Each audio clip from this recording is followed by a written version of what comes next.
So to get started, well, one, Are we starting? Yeah. Okay, go ahead. All right. Can just go with the flow. There's Got it. no pressure with anything. Awesome. Because I know it's kind of set up and with the huge truck, but also it's just me and him. But first and foremost, thank you for allowing us to come visit Charles and Heather. So to add context, why I wanted to really come here and visit was for a multitude of reasons. But for me, why I started Regenaissance was the fact that I was so disconnected from my food, had never visited a farm or ranch. I briefly mentioned that I was from southern Indiana, surrounded by cornfields, but yet never met a farmer or rancher. And then life essentially happened and flipped my world upside down. And then I remember learning about agriculture, and that was my light bulb moment of realizing how disconnected I was. So then, long story short, traveled a bunch, visited some farms, worked on one, and then from there, I just continued to meet such awesome farmers and ranchers. And what's, I guess, sad and kind of infuriating was just how out of sight, out of mind our whole society has been with agriculture. And so the more I just learn and research the history of it all and really learn about the corruption, the one story that reminds me, it was really early on in my podcast, I had Linda Falaise of Three Shepherds Cheese, and she essentially had the government massive corruption on her or on their end, taking her out essentially, and it worked. She lost pretty much almost everything, and it was all to get a new $450 million research facility in Ames, Iowa.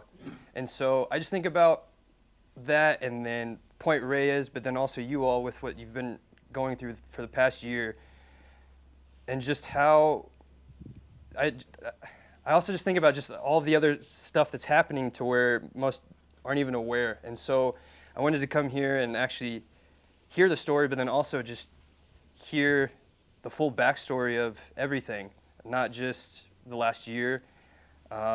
Because another thing with the whole out of sight, out of mind, people can be kind of apathetic because there's no face to where their food's coming from. Right. They buy stuff from a grocery store, and again, you don't have these conversations at all. And so that's why, again, I'm grateful for you all allowing me to be here to help share your story.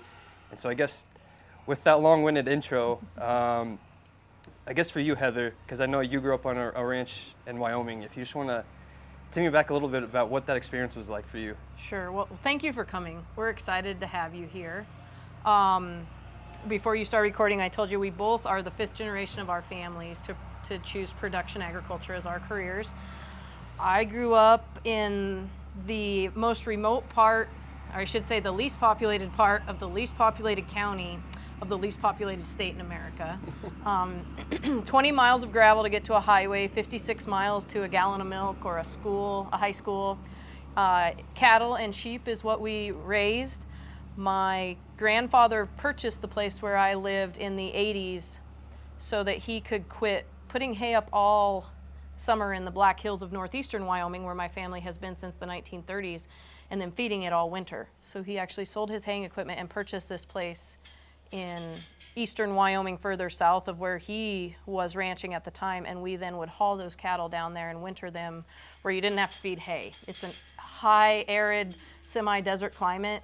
Not a lot of grass, Charles can attest to that, but nutrient-dense grass. And my family, my dad and mom and my siblings and I then moved down there to run that place. So yeah, cattle and sheep, you either love it or hate it. I loved it. Really wide open spaces. Wyoming has the largest ranch size in the nation, so not a lot of people. You're pretty independent. Mm-hmm. There's no cell service. There's nothing. So great way to grow up. Was very active in 4-H. We did not have an FFA program where I went to high school. Did 11 years of 4-H, went on a handful of national judging trips with 4-H. Went to college on a full ride livestock judging scholarship thanks to the 4-H program I went through. Was hired by the Wyoming Livestock Roundup out of college as the assistant editor. That's a statewide weekly ag publication that is, their goal is to be the voice of Wyoming agriculture and where the ranchers and farmers of Wyoming go for their news. So worked there for year and a half, 2 years-ish, did not like an office job, so then pursued a freelance journalism and photography business, built that, and returned to my family's ranch. Did that from that location until I was set up on a blind date with Charles. That's funny. Yeah. Well, one question then, what brought you back to the ranching whenever you were doing the journalism and photography? I love it. I love livestock genetics. I love cattle. Did you think whenever you did schooling and everything that you were eventually going back to the ranching? Yeah, the whole time. Like from 10 years old on, I knew that I was going into agriculture in some way, shape, or form, specifically cattle. Love cattle, love genetics. Charles came with pigs, which found out I like pigs too, and genetics there also. But yeah, from 10 years old on, no doubt. I have a degree in animal science with production and communication options, like the whole thing. Like the newspaper thing was more of a surprise to me than like coming back to the family place. So my whole life pretty much I've known. And then I guess my final question, going back to childhood too, because you just mentioned least populated county, least populated area essentially. Yeah. A lot of people that might kind of scare them of feeling isolated, especially from childhood and whatnot. But you clearly state otherwise. I guess, can you just take a picture for us of what that life was like as a child? So you can't see any neighbor from where I grew up. You can drive up on the tallest point and maybe see one other farmstead several miles away. So I would call it a very uncomplicated childhood, which, as we all live in this world now with so much technology and bombardment on all of us, adults and children, we were outside. You know, we played with horses. We worked. We had tasks and chores, and we helped with the day-to-day operations of the ranch. So you learned a lot of life skills. And it was just what you did. We did it as a family. And now as an adult looking back, like, that is invaluable to go with your mom and your dad every day and to learn all of these skills that whether you go into agriculture or not, you know how to work with people, you know how to problem solve. You can't call, there's no cell service. So if you get yourself in a pickle, you also have to get yourself out of a pickle. I know we had my cousins from Denver up one winter, and the kids at 9, 10, 11 years old, we were feeding cows, and the pickup quit. And it's the dead of winter, it's cold. You're 8 miles from a house. And so you get to figure those things out. But when you're immersed in that growing up, that's not uncommon. Like, if you're from the outside looking in, I'm sure that you're going, my cousins were freaking out. Yeah. They thought they were going to die. And to us, it was just, well, we got to figure out how to fix this. And now as an adult, I know Charles and I work really hard to give our kids as much of that experience as well, to be independent and to learn all these skills and to be self-sufficient. But yeah, it was uncomplicated, and we worked, but it wasn't unpleasant. It was pleasant to work. We did a great deal of work with my uncle and his family. We don't have a big family. I have a brother and a sister and 2 cousins on that side, and so you do all your work with your dad, your uncle, your moms, and your 2 cousins, and so you're very tight-knit. And just this last year, I go home and help my parents a lot, and I got to sort pears with my aunt and uncle for the first time in a long time, and it was just comforting. Yeah. You know, just everybody knows what to do, and that's nice. Yeah. Transitioning then to you, Charles, if you just want to share, what your experience was like growing up on a ranch.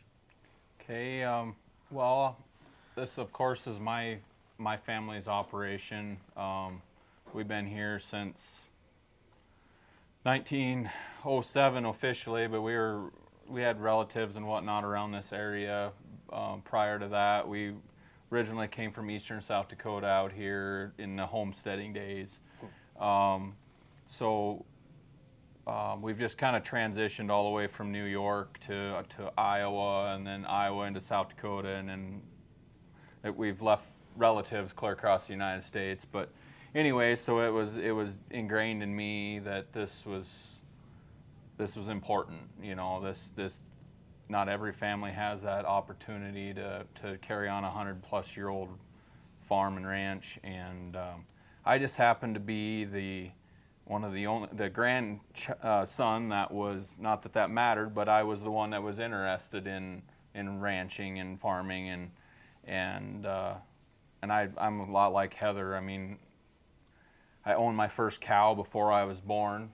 You know, I've always been in livestock. I absolutely love farming. And to love farming in this part of the country is, you gotta love it, because Well, even just whenever you said going from east to where here in South Dakota, I mean, I think about it a lot when driving around, as I'm thinking about the 1800s, whenever people would come out west, and yep, doing that through South Dakota would be nuts. the pictures of those times that we have are, it's crazy how it was then. Oh, so you have a lot of older pictures from your family? Yeah, we do. And with what we've been through in the last year, we've pulled all that stuff out and taken a look at it, and how much things have changed and how much things haven't changed is the other thing. But growing up, I was, I guess just like Heather, we just had livestock. I grew up 20 miles west of here. This is where this particular place right here was added in 1948 when my grandpa came back from the war. He bought it from the guy that had homesteaded it, so really I'm the third owner on this home place.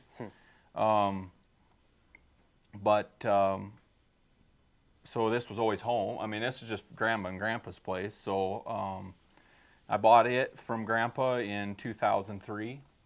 When you were how old? When I was I was still 17 when I bought this place.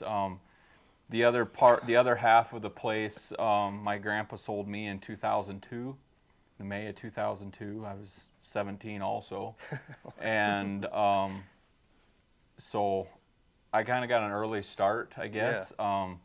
And I was okay with that. I just didn't know how I was going to manipulate college and running a ranch. But honestly, my dad took care of a lot of the work. I was here every weekend. Where'd you go to college? Went to Brookings, South Dakota State, and I went for animal science and agronomy, range, ag business, and ag marketing. And my goal was, when I went to college, was to produce all the feed that we could use on this operation and know how to feed it, and to have and be profitable feeding it. And today we probably produce 90 to 95% of all the feed that we feed. We do have to get protein because this area just isn't rich in soybeans and things of that nature for protein. So other than that, we pretty much raise everything. So I feel like I've been successful with my college education, bringing it back and putting it to work. Just trying to think of what else, but it's... Well, when you were a kid, were you working with Grandpa and your father? Yep. So my dad's family, there was 3 boys and a girl. The girl, she left really early in life, and the 3 boys, they ended up within 10 miles of each other, 20 miles west of here. Still to this day, too? Still to this day. They each... my dad was the only one that didn't have a ranch with his in-laws. The other 2 boys went to their in-laws' places, and my dad and my grandpa then worked pretty close together for my whole life. Well, they're really Dad's whole life. But we have 7 different ranches. This is the east one. My dad lived on the west one, and there's 7 places between. Still to this day, that's the way it is. So it was, what I do today is just like what I did as a kid growing up. It really didn't. I just became manager of it, I guess. Yeah, it was every day almost every day you seen your grandparents. If you weren't in school, they'd pick you up from school. If that's the closest guy to the one-room schoolhouse that we went to. Yeah. So I guess you couldn't ask for anything better. Yeah. So. Yep. Well, I guess before getting to the blind date and moving on, I have one question for each of you. If there's just one, because I like it just asking this for folks that grew up on a farm or ranch.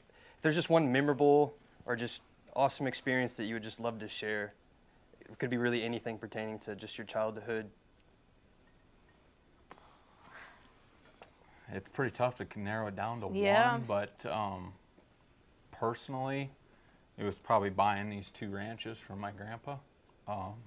Even though he was passing, it was a pretty memorable time. You know, you got to be that next generation to take that on. It isn't taken lightly, but something that you look forward to, especially as a kid growing up. It's like a dream come true. Yeah. Yeah. You know, we grew up with cattle, so I think those unique times when the weather was perfect, we spent a lot of time horseback. So there'd be those unique days when the weather was perfect and the cattle worked well. And again, you don't take it lightly, especially as an adult looking back, that you were doing this, in my case, with my dad, my uncle, my siblings. And I just remember those days, you know, you're sorting pears or you're shipping yearlings or you're horseback for 8 or 10 hours, and it's like the best kind of tired. And some days it doesn't go well, but there's those days, like, you know, a beautiful fall morning. I love it when it's cold and then it gets warm. And I remember one of those, my grandpa firmly believed that you were on the backside of whatever pasture you needed to be on to start gathering. Like, you were there before it got light. You waited for it to get light in the position to begin the day. And it was shortly after he'd passed, and my dad, we were doing that, and it was cold. And we're all there, my dad, my uncle, my cousins, my siblings, myself. The moms were waiting at the corral, I believe. And I just remember my dad and uncle thinking, you know, we don't have to get up this early anymore. But we did that day, and it went really, really well. And it was so cold, we were freezing to death, and then the sun came out and it was warm. And those memories are just, they're irreplaceable. And especially as an adult looking back, you know, and my grandma, we were the same. We moved when I was 4 to the place my grandpa purchased further south. But, you know, grandma cooked lunch and she brought you coffee when you got to the corral, and it's like perfection. Yeah. No, I love that, because I just think I only worked on the farm for a few months, but my favorite story for me was whenever it was a Saturday, which was pretty much the only time we would have off, and I was going to go to the nearby cafe because there's a jazz concert essentially going on, but needed to go back to the farm. But no one was on the farm, so whenever I got back, I looked to my left and all the cows were out, and they're supposed to be on the right side. And then so instead of calling the owner, because this was one of the only times him and his family had some free time, so like, I'm not going to bother them. And then I call the ranch hand, and of course he's literally in the parking lot about to get sushi with his girlfriend. So got to bring him back. And then we just spent the next 2 hours, because one jumped in a pond and got stuck, so we had to corral the other ones. But then we spent an hour just finally getting that cow out, and then just covered in mud. And instead of going to the cafe, just, you know, sat outside, and Yeah. it was, I don't know, that's why I love asking it, just because Yeah. most people have no idea. They get their information from, say, Yellowstone or Instagram, which there's some good stories and whatnot, but Yeah. it's not the same of actually doing it. Yeah, it's impossible to fully explain the meshing of a lifestyle and an occupation. And there are places outside of agriculture where you see that, family businesses and things. But the degree of satisfaction, the challenges, but then on the flip side of that, the rewards, you know, when you mesh those two together, they're just really hard to put into words. So I'm glad you said lifestyle too, because that's what I try to reiterate to people, that if you want to do any type of homesteading or farming, ranching, it is a new lifestyle. Yep. Especially if you're accustomed to, say, a bigger city. Right. Yes. Because before, I guess going to the next question, farming, you're forced to think long term. Yes. And society, we think very, very short term. Yep. And that only gets worse and worse by the day with technology and everything else. And so that's also why I try to do all of this too, is I want more and more people to start producing and raising their own food. But you have to know what you're getting yourself into, because say you have some success at the beginning, but 4 or 6 years down, you're just burnt out. And then, Right. So yeah, I just wanted to add that tidbit, because I Yep. just think about that constantly for people, because it's good to get excited. It but is. I was told by the older generation when I first bought my grandpa out, and we'll just call it 2003-ish, you got to make it 7 years. And if you can make it 7 years, then things will start getting easier. And I think that's what it came down to, is it just took that long to get the ball rolling. Yep. You know, you put a lot in, you financially in, your work, the labor goes in, and it takes 7 years to get the reward out of it. Yep. I mean, Gabe Brown talks about that a lot, to where when he tried to transition to regenerative, I'm pretty sure it was 3 straight years of just massive weather and just wiped out his whole entire operation, essentially. But and that's another reason why I love farmers and ranchers too, is the mentality, the ingenuity, because it's pretty much forced. You have to think outside the box, and like you said, there's no service, so you got to figure it out. You got to figure it out. And it was just amazing whenever I was watching the farm owner figuring out whenever we had to corral pigs. And that's, I don't know, that's just something I laugh at too, with the city, how they view rural America, but then specifically farmers and ranchers as these dumb hicks. Right. And that's just not true at all. Because some of the not smartest people I've ever met were at college. And so, so I always just find that funny, how it's just kind of flipped. But now I just want to transition a little bit to the blind date and moving on. So yeah, how did that converge to where we're at now currently, essentially? So I go to Easter at my grandma's, and a shirt-tail relative of mine had just gone to, Charles has had pigs most of his life. Since 1997. But she had just gone to a show pig sale with her daughters and Charles. She would talk to him about show pigs. And she comes to Easter and goes, oh, you know, if I were single. And I was like, oh, yeah. But she is married to the nicest, hardest working man. So on the flip side, you're like, well, you're not an idiot when it comes to this, right? And I guess she did the same thing to Charles. And so basically, to get her off of our backs, we agreed to do this. And I was on the Wyoming Farm Bureau Young Farmers and Ranchers Committee at the time, and we would go into elementary school classrooms and do what we called ag books for kids. So I had just done a whole day of reading these accurate agriculture books and doing these activities with kids, and then drove over to Sturgis from Newcastle to meet him. And he showed up with a flatbed trailer load of miscellaneous hog paraphernalia that he had picked up from some guy. I had to walk like 3 blocks. This would all become normal eventually in my life. It shows up at, which one did we meet at? Loud American. At the Loud American. So in Sturgis, where you see the Sturgis Motorcycle Rally, that was kind of our in-between point, and we met at the Loud American for supper.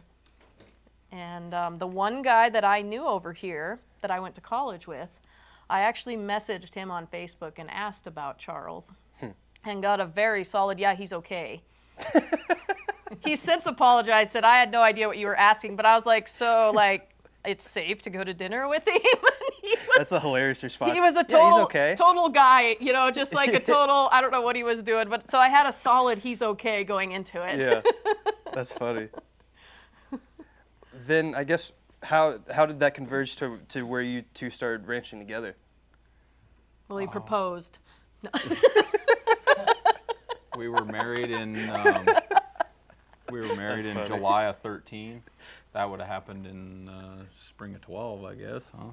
It was Christmas when you proposed. Yep. And so we were married in July. And we just, I don't know. I went to Wyoming and got cows and cows. stuff and stuff. I still haven't got it all, but and moved here. But and then we moved here, and then went on our honeymoon. And when we got home from our honeymoon, we had pink eye we dealt with, and a lot of them were her cows that had pink eye. Shortly after we got those healed up, the Atlas blizzard hit, and that has sprung us into full-fledged marriage by that point. We had went through one major life-altering, catastrophic deal within the first year of our marriage. Yeah, 3 months to the day. Yep. Atlas, oh yeah. But Atlas blizzard was probably it killed hundreds of thousands of cattle in this area up here, and we were right in the middle of it. Go ahead. The government was also shut down at that time, and we were there are a lot of government programs for beginning farmers and ranchers that Charles was participating in. And our loan officer, when the government shut down, quit returning calls. So like our wheat check for the whole year required his signature. So we couldn't pay our bills because our government loan officer wouldn't return a phone call and put his signature on the check. But go ahead, just a fun Yeah. little insert relative to right now. Yeah. Yeah. We coasted on what cash we had in our pocket and maybe bummed a little off our parents for a while until we could get through that period. But it was tight, and but we came through it really well, honestly, compared to most people. My mom is from 200 miles east of here, and her family's ranch we rented it at the time, and so we shipped all of our mature cows, about 200 and some of them, back east. That survived the blizzard? And they And they only had survived. rain there. And so we had about 50, 60 cows that were animals around here that really took the brunt of the storm. We ended up only losing 22 of them. And Most of those were yearling heifers. most were yearlings that drifted into a creek and completely, I mean, we never found them. We just presumed, because after that started, we had feet of snow that was so moist that it would drown animals as they stood. It just breathing in the humidity at the time, and they just dropped where they were. And then it flooded because it was warm. And then it flooded because it Washed turned away. to 80 degrees within like 3 days. So all the rivers and creeks would come up and they would just wash cows. It went from a away. blizzard to 80 degrees? Yep. So it was 80 before. That's part of why it hit. So, I mean, you can see the hair coat on some of the cattle around here. They didn't have, it was the first week of October. It was now. It's been Yeah, so it was just like this, and then this winter storm system came through, dumped it was blue like glaciers. It was so wet. And then afterwards it warmed back up. So it was like a quote unquote perfect storm. One of those once in a century ones. Yep. So during that time then, how did you even manage just to, band together? Because you just said you just recently married. I don't know if you remember, like the mentality of that time. How were you guys able to Can I be funny? Try to be fun. So if either one of us killed the other one, then we'd have to do it all by ourselves. it become a survival Yeah, thing. you're surviving. Yeah. Yeah. and Her folks showed up with a generator my 2-3 days into this thing, or after we could actually go again. Yeah. And that's where I learned a lot about her family, was right there when her dad took an extension cord that really wasn't rated for what it did and powered our whole house so we could freeze freezers again and have a light and have a warm meal. We were again. without power And for 7 to 10 days. Yeah. And I was I was a full-time journalist at that time, so I covered it, the whole thing. So we would fire up the internet on the generator to do like interviews with Al Jazeera, with all of these different places, and would write articles and stuff at night. You'd go ride all day and look for your take livestock. camera with you. When Take you your rode. camera, Yep. and ironically, my good camera was in the shop. That was the last time I only had one. To this day, I have two, and I don't even do it full time anymore. But after that, my sister-in-law loaned me a pretty high-end little point-and-shoot camera, thank goodness. And so you'd hunt for your dead livestock all day, and then you'd come home at night and write about it or do interviews about it. And that was new to Charles. Obviously, he didn't make a point of being in the news before he met me. So then, Charles, whenever you mentioned the 7-year aspect, and then you essentially took over at 17, when this event happened, how did that? I'm trying to figure out how I can phrase this question. I guess going back to when you're 17, and then that 7-year period of making it, and then did this blizzard happen, and that kind of just reset all of that in a way, or? Well, so prior to purchasing a place, my dad allowed us to run kind of as many. I mean, he'd make room for us. I had a built-up herd of cattle by that point, and then By the time you took over? yes, Okay. and then and I had hogs at his place, and I was already operating this place at that point by 11 years. I'd been operating this ranch already. When Atlas so hit. when Atlas hit, so I had my feet set pretty well at the time, or I thought I did, you know, and honestly, we must have, or otherwise we wouldn't have made it. But and then, like, my grandpa set me up with some, you know, we've got equipment around here that was worthless, I guess, that still got us through. My dad helped me to get started, and then of course Heather's family after we were married has always helped us as much as they could. So, I mean, that without those people helping us get started, and that's been happening for 20 years. It isn't something that just happens in a 1 year time frame. I've been working on this my whole life to get here, and it was just another blurb in the road, I guess, at that point. So that's how we pulled through, I guess. It's just I had been established, I guess, at that point. No, that makes sense. But then also the community aspect. That's why the whole aspect of community, it's very challenging because today's society, it's globalized, and so it's with the cell phone and everything's made that very challenging. But then whenever essentially shit hits the fan, that's when you realize how important community is. Because with my brother, whenever he had cancer and I was his caretaker, the amount of support from people in my area, like, it brings you to tears. And that's one thing to me that's deliberately being attacked with rural America, and then pinning each other together and all of this, just massive distractions. And that's why I also say shake the hand that feeds you, is because you start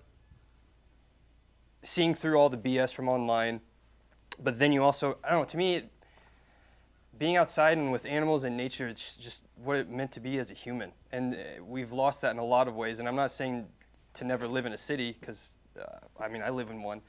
But it's the fact that we just don't have that community piece anymore.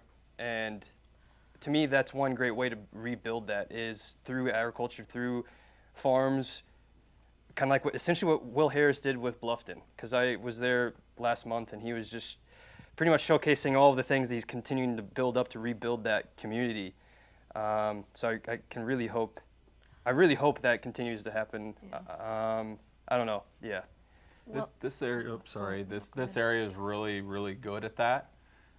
We have community fire departments. We have community, you know, some of this. There's still one-room schoolhouses around here, and it seems like the community will rival around whatever, whether it's a schoolhouse or a fire department or whatever. You know, we still get together in the spring of the year and brand for everybody. So we'll get, like, you help me, I help you type of thing whenever you're ready to work.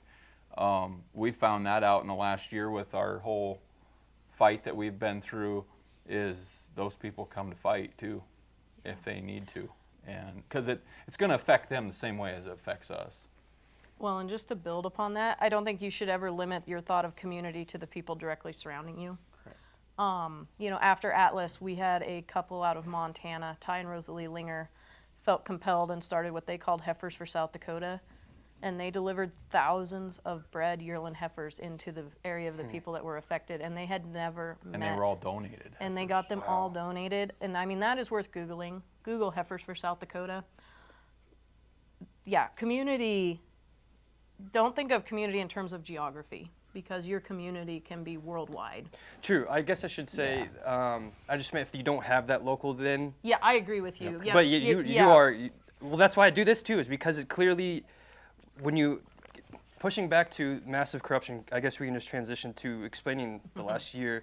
I mean, this is why I do it all, is because when I mentioned the Falaise example, that happened in the early 2000s, and it was 15 years before she found out about the truth, and she lost it all. But then, and then Point Reyes, but then there's some other cases to where, with people banding together and pushing back, it does work. And that's why I'm trying to do this, is it takes a lot of work to push back to people in power, but it does work. It just takes a lot of work and a lot of manpower.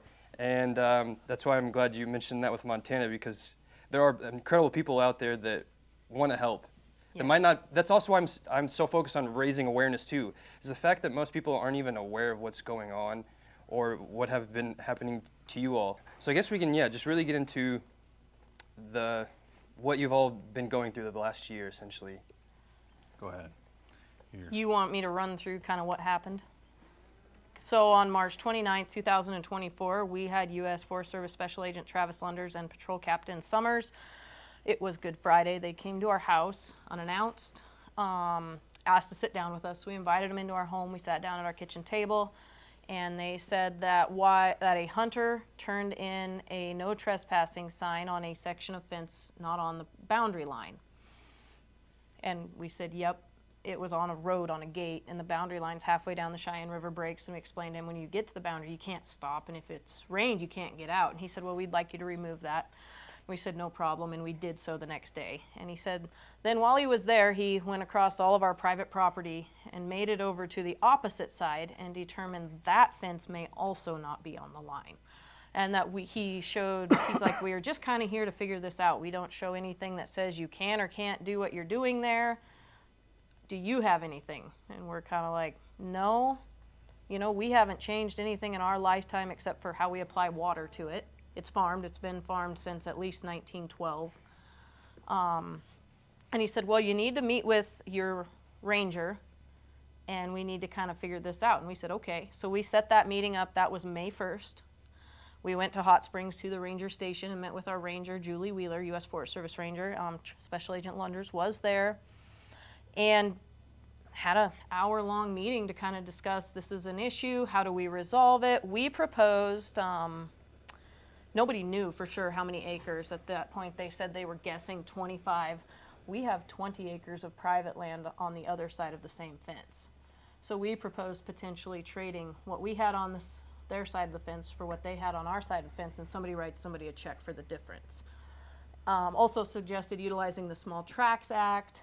We had done a little bit of research, you know, just to kind of, and Special use permits. Special use permits. What's yeah. the Small Tracts Act? That is the 1983 act that allows the federal government, when they find these small parcels of land that are isolated, which we own 3 sides of this, and there's a river on the 4th, so that would qualify as an isolated piece, that do not meet the merits to become grassland, which ours would not have because it was farmed prior to the U.S. Forest Service creating grasslands. And then they have to be within a certain size or value. And so we suggested that is one of their resolution options.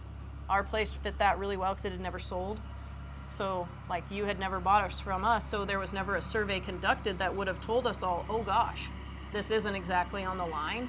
So it is one of their tools when they find these situations to resolve it, and allows them to sell these little bitty pieces like this to the property owner. I see. In 1983 Small Tracts Act is how you can find that. So we suggested this, and Julie Wheeler, the ranger, said, well, this is all pursuant to a survey. That's going to take several months to a year to get completed. This is all going to be at a cost. Basically, this is a long, drawn-out process, whatever we do. But she said she'd never been there, and she'd like to see it. And she'd been the ranger for 6, 7-ish years at this point. She'd never been there. And we said, well, we'd love to have you down and show it to you. It's pretty cut and dried if you see it. And Travis did get aggressive at times throughout this meeting. He was very much trying to get us to admit to some wrongdoing, and we just hadn't done anything wrong. He was just trying to intimidate you? Yeah, there was no intent on our part to do anything wrong. So we set up that we would meet again, and we had planted it to hay barley. And he keeps trying to say, as this has gone on, that he told us March 29th that we couldn't operate it. But we never even knew where the line was March 29th, or even if there was a boundary dispute. And I have the audio notes from May 1st where we asked him that. Like, you didn't say anything. It's not in our written notes. And there is nobody knows where the boundary line is. So how were we supposed to? You never said this. So we have that on audio notes. Did he just dismiss that? Yeah, he just did not respond at that point when we just said, well, there is no established, we don't know where the boundary is, so until we do that. And the ranger said, well, I'd like to see it. When does that crop need to come out? And Charles said around July 1st. And she said, well, we should have a plan in place by then to allow this all to kind of get resolved, a direction, right? 6 days later, Travis Lunders shows up with what he calls a survey crew. And he goes out across this field. That's Unannounced? He sent us an email at 4:45 the night before saying, I will be out conducting a survey tomorrow. I will go where I want. We did tell him in the May 1st meeting, you may not trespass. In South Dakota, you can come up the waterway, so if you would like to access it that way, we aren't preventing access. But if you want to go across our private property, you need to request that from us. And that isn't a keeping you out, that is a respecting the private property Yeah, rights that we as a absolutely. citizen hold, and he did not like that. And he sent us this email and said, I will be out tomorrow with the survey crew. We will go where we want, do what we want per this statute. And he did, and he drove and staked out across this planted field with a bunch of T-posts and put in markers, said he found markers. It's important to note that the U.S. Forest Service cannot conduct their own surveys. The Bureau of Land Management under the Department of Interior has the survey authority for the Forest Service. They put in USDA stakes, so they did not have an actual survey crew that could do an official survey. And the stake says United States Department of Agriculture. And so we're kind of like, well, what's going on? We were told this was up to a year out. And the response was, I found your line for you. Stay on your side. Stay on your side. So at that point, I did call the sheriff, and I did call our congressional representation. Sheriff was good. He said, this is what you need to do. If you have any additional issues, call me. And then Senator Mike Round's staff said, yeah, this is odd. This is a little more of an aggressive response. I would like to be on your next meeting. And he said, I can't make the day you guys have scheduled work. Can we reschedule? And I remember asking him, well, is that rude? And he said, no, I mean, a woman in our office is having a baby. It's just life. So I requested that we move the meeting. And the ranger said, well, none of us are available until mid-July at this point. And I said, well, shoot me some days. I'll be the go-between. She ceased responding to us. This is mid-June. June 24th, Travis Lenders calls Charles, says, I'm on my way to your house with some paperwork. Shows up and serves us with separate criminal indictments for theft of government property. 4 counts. 4 counts, so we stole it. Apiece. It is worth noting that my name is not on the deed of the adjoining acres. He owned that before we were married. So I am not the adjoining landowner. My name is not on our Forest Service permit. That is also only in Charles's name. So one of the big questions in this is, aside from if I made him angry, why am I included? Because if you were trying to resolve this, you're resolving it with the adjoining landowner. That is Charles. Mm-hmm. You are resolving this with the permittee holder. That is Charles. So it was quite interesting that they chose to indict us separately. And the other point here is that land issues are civil issues within the Department of Justice. If there's a land dispute, that is a civil dispute. You know, criminal things are murders, rapes, drugs, things of that nature. So nobody knew what to do with this. It never happened before, is what we were told. And then the way it went, June 24th to our trial, our indictment hearing day was July 8th. With the 4th of July holiday in there, we had 1 week to get 2 attorneys. We managed to find me one. We had to sell cows to get the retainer for my attorney. Charles kept his court-appointed attorney because he had the better of the two. From what we had heard from people, the court does appoint you an attorney. So we have our indictment hearing July 8th. The indictment hearing judge revokes our right to have firearms and our right to discuss the case with each other. And we have since had attorneys tell us that is basically standard operating procedure with criminals indictment hearings. So it's not. Wasn't a gag order to where you couldn't even? We could not discuss the case with each other. So this is, and my attorney did try. He's like, Your Honor, they're married, and this is part of their business. And she said no. And a lot of that is if I done it solely on myself, she could use it. She could get out of it by saying, hey, he done it all on his own. Yeah. So they were keeping the door open for one or the other of us to pin it on the other one. Yep. Special Agent Lunders did attend that hearing, just sat right inside the door and watched it. So at that point, we had to get a conservatorship agreement for our children that week because they could have held us in jail until trial. The judge has that authority.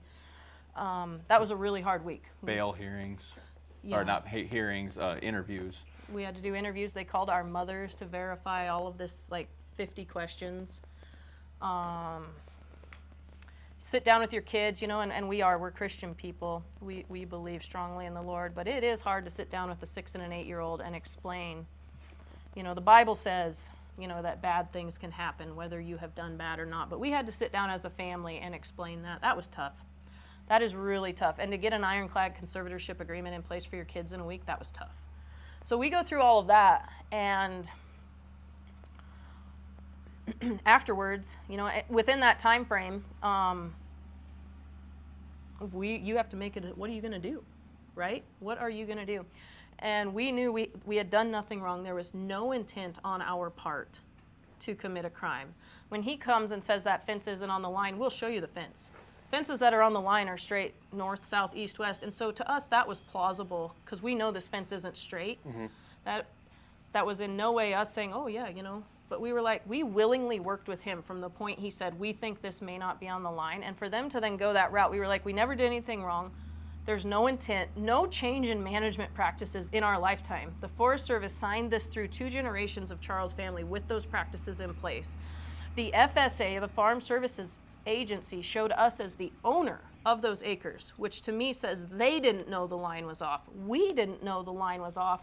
We know the fence isn't straight, so it's plausible when you come to my house and say this, and then we willingly work with you, and this is the response. So we decided that I would take on the government and Charles would try to keep our farm and ranch from sinking.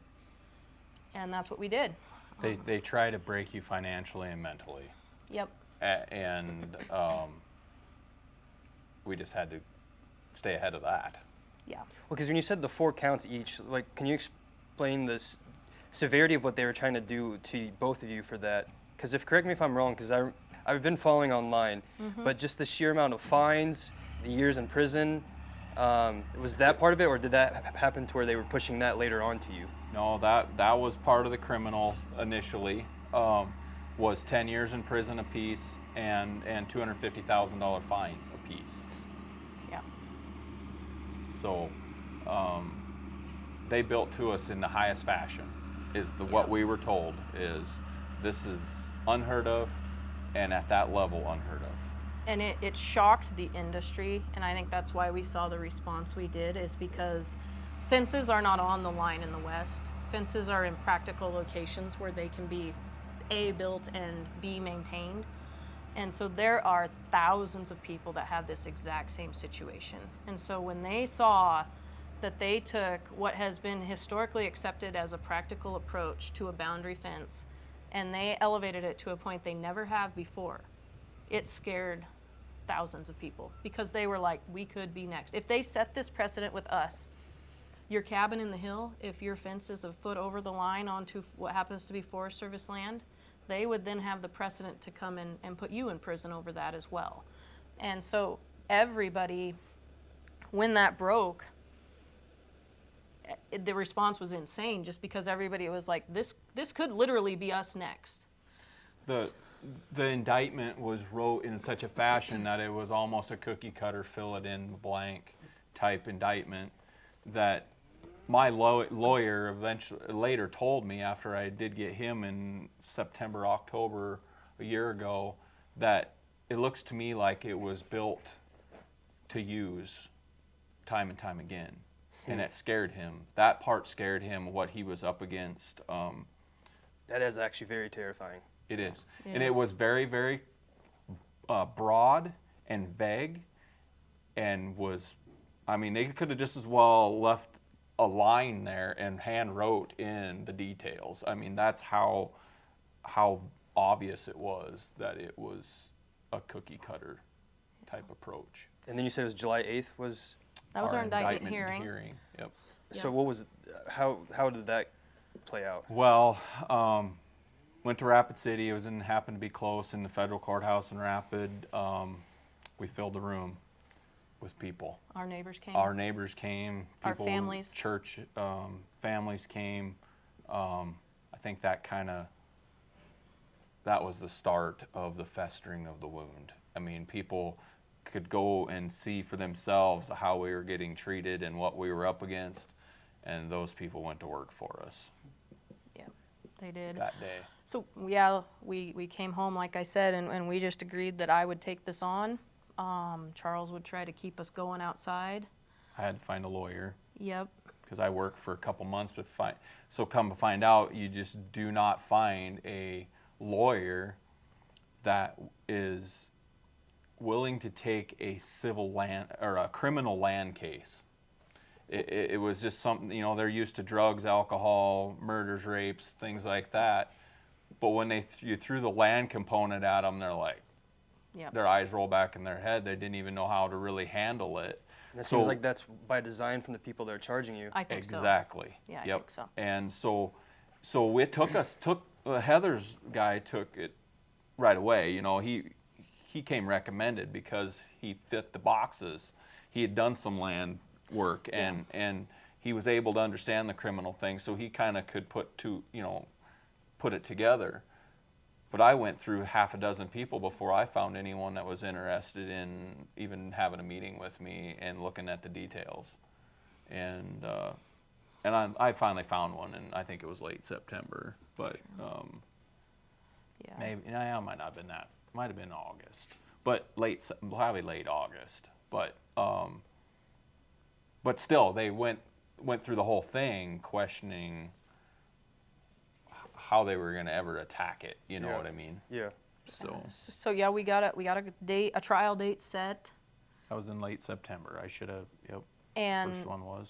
I started compiling the family history. When we got married, his grandpa kept each year had a shoebox, a boot box, in the basement of our house, and I went through that when we got married, and I kept anything from a bank, and he kept those farm record books that you see sometimes. I kept those, and then I just happened to keep anything from the federal government, and I call that a God thing.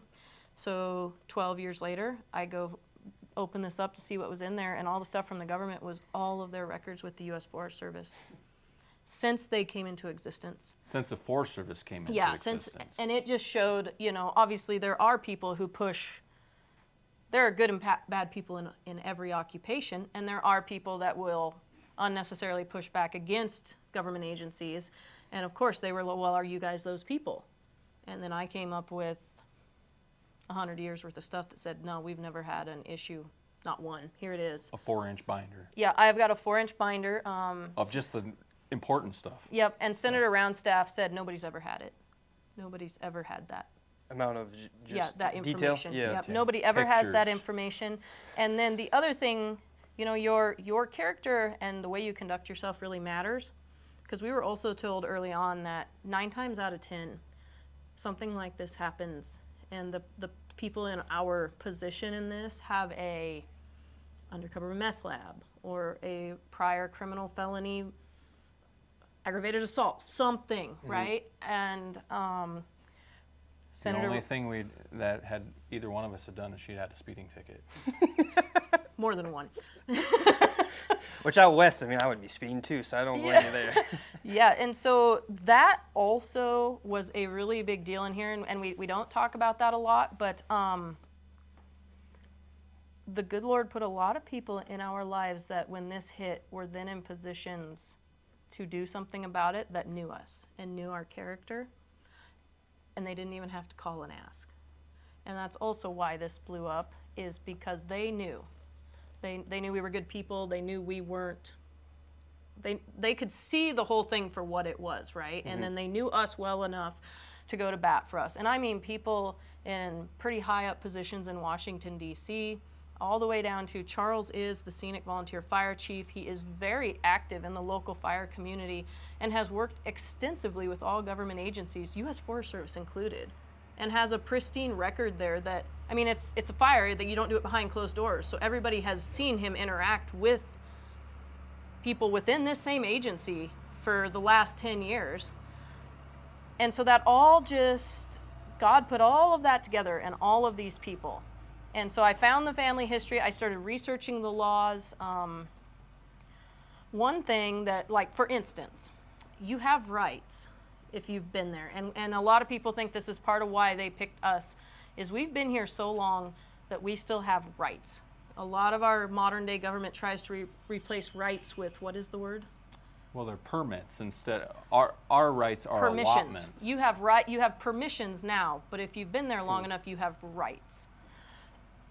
And there's a lot of, it's gray and it's hard to find, but if you were there, for instance, ditches and stuff, put on to what would become U.S. Forest Service land, if you were the same There landowner before the Forest Service came into existence as after, you have a right to that ditch.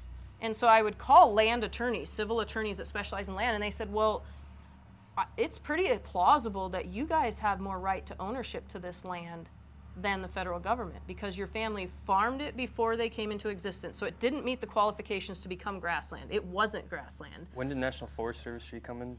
In the late 20s, early 30s, we went into the Conservation Corps. So pretty much 10 years before, 10 plus years before then. Yeah. Wow.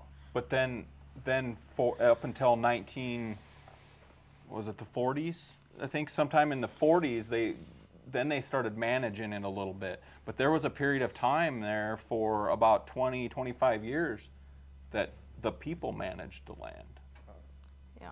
And maybe they consulted with someone, a soil bank guy through the NRC, well now it is the NRCS, Yeah. was ASC back in those days.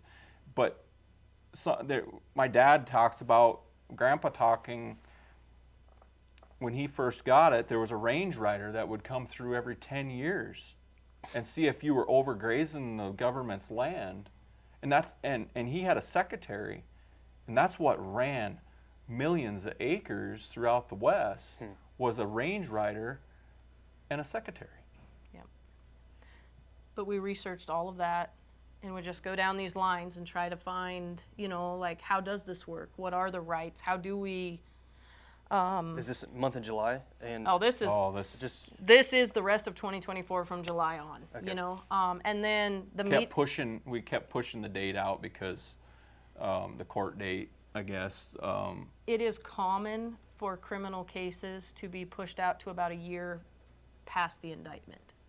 is that in the favor of them or you all, or just that just happens? It could be both. It could be both. Go ahead. So once it has to be pushed out by us on this side. Otherwise, once the prosecutor asks for an extension, you have to go to court within 120 days, was it? I don't remember. It was something like that. That is a trigger point also. So if they ever ask for an extension, then you have to go to court and they have to prove you guilty. Yeah. And that starts the process. So I think they were still trying to gather information just like we were to even, Yeah. so it was okay to them to let us keep pushing it out. There was no information. The crazy part, and I don't understand the Department of Justice like I do the ag and the land side, but in the discovery phase, when you are supposed to be getting what they used to formulate this case against you, all that I received were pictures of that crew conducting that survey. That's all my attorney received. That's all I've ever received in terms of what was used against us, and that wasn't even present when they took it to before the grand jury. So I'm not familiar with the Department of Justice at all, but I very seriously question what occurred on that side to allow this to enter the criminal court system also. But yeah, so we just researched. Our attorneys very strictly told us you may not talk to the press. There was a lot of misinformation about us, some about the Forest Service put into the press, and my attorneys would just say it's no big deal. You just can't say anything. That's tough. It did go political, Senator Rounds, Representative Hageneman from Wyoming. I know a lot of Montana people called theirs because it's an issue in the West. So the Right. Western states started becoming aware of this. And so it did get pretty politicized. And so this is just all going on. And so you're answering phone calls and you're saying, I can't talk about that. My court date was pushed out. That's all I can say. And people would call and you'd research with attorneys on land law and how this works and because your criminal attorneys have no idea about land. So you're doing all of the land work for them to Yeah. give them their answers. So I was doing all of that. February of... Hold on a second. I want to go back. Yeah, go ahead. So Mike Rounds got really involved before we were ever indicted. Can you explain who Mike Rounds Mike is? Rounds is our senator from Yep. South Dakota, one of the two. And so he got really involved prior to, Yeah, this is... and he had a guy here locally, one of his West River guys that we go to church with, whatnot. So we were able to get him down there and take a look at this piece of land and get his thoughts on it. And instantly got involved, and wrote this letter. Yes. And that is one of the biggest things that that was a tipping point from the beginning because in our favor, because no one ever gets a senator to sign on to an issue without, I guess, lots of information later on in the cases. You know, senators don't stick their neck out and do that Right. very Well, often. they can't And they can't get right. involved in criminal cases, and they all use that pretty regularly to say, oh, we can't get involved, it's in the criminal court system. They can, but he was involved prior to our criminal indictment, which allowed him to do a lot of things that he wouldn't have been able to had his involvement come late, had he heard about it later. Right. Yeah. One of the reasons we initially brought him in was on the May 1st meeting, we were talking about resolution, how to solve this and whatnot. And one of the things that to solve it was going to have to be a congressional act, you know, of some sort added onto a bill or whatever. So we instantly went to Senator Rounds to ask, hey, or to get him educated on how we're gonna need you down the road to get this. And to be educated by him on how that works too, or by Right, his staff. yes. Just to, yeah. And so when things really took a turn to the wrong direction, then he stood up for us and was able to. and was able to do a lot of good. And then that, by having him, it would turn into a snowball effect. Other senators added in. We were able to get other states to pay attention a lot more in detail than it was just a case out there. Yeah. So I have two questions too about just the last year and then reading the news. So correct me if I'm wrong.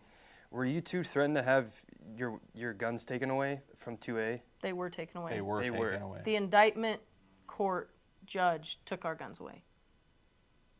And we've never had a firearms related incident in our lifetimes. And then in the second, were you threatened to have CPS take your children away? No. Okay. That is the type of stuff that we talk about got out in the media that was inaccurate. No, and we had people call us assuming our kids were taken away. They were never taken away from us. And they were never, you two were never threatened to where anything were going to happen to your children? No. Outside of obviously if you were to go to Yeah, jail. it was totally No. just for the jail purpose.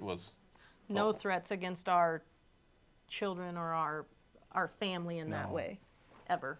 Okay, yeah, I just wanted to make sure to clarify and that. that's there's so many of those things, and that's frustrating. But Well, we're happy especially to from clear your 'em. perspective too, as a journalist too, I can only Yes. imagine. Well, and a mom, all of that. And a mom. Yeah, yep. And I find this part interesting. We had one meeting with us and both of our attorneys to discuss some of this, and our attorneys say, the Forest Service is very upset with the way in which the media is portraying them. Yeah.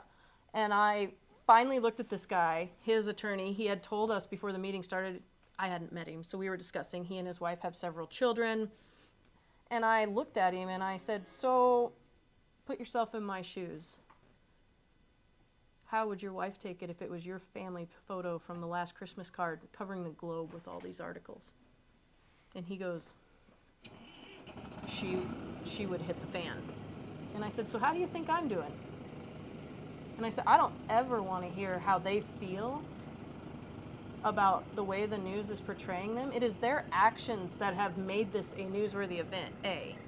B, the federal government is scrubbing them. You cannot find a recognizable photo of Special Agent Lunders on the internet or Julie Wheeler on the internet. Meanwhile, my children, there's a photo of my kids attached to every single one, and it's circulating the globe. And there are great things said about us. Some are true, some aren't. And there are awful things said about us as well. Some true, some not. But, you weren't the only ones that got bad press. And then you guys protected your people and took them off the internet so nobody even knows what they look like. My children are the poster of this. So yeah, the inaccuracies in the press was so hard to swallow, and then to see your kids. To see, they got on our website. We have a meat business, so we have a website. They got on our website without permission and took our family photo and attached it to 95+% of the articles. Everybody that everybody knows what we look like. Yeah. So the ability to make statements like that about the people who did these actions and not include the context that got to that point, in and out of the press and behind the scenes, that is so hard. It is so hard to keep your composure when you face those things. But I think we got it through to Charles' attorney that day. I was not happy. They are upset about the way they are being portrayed in the news. How far out of line can you get? Yeah. Honestly. Yeah.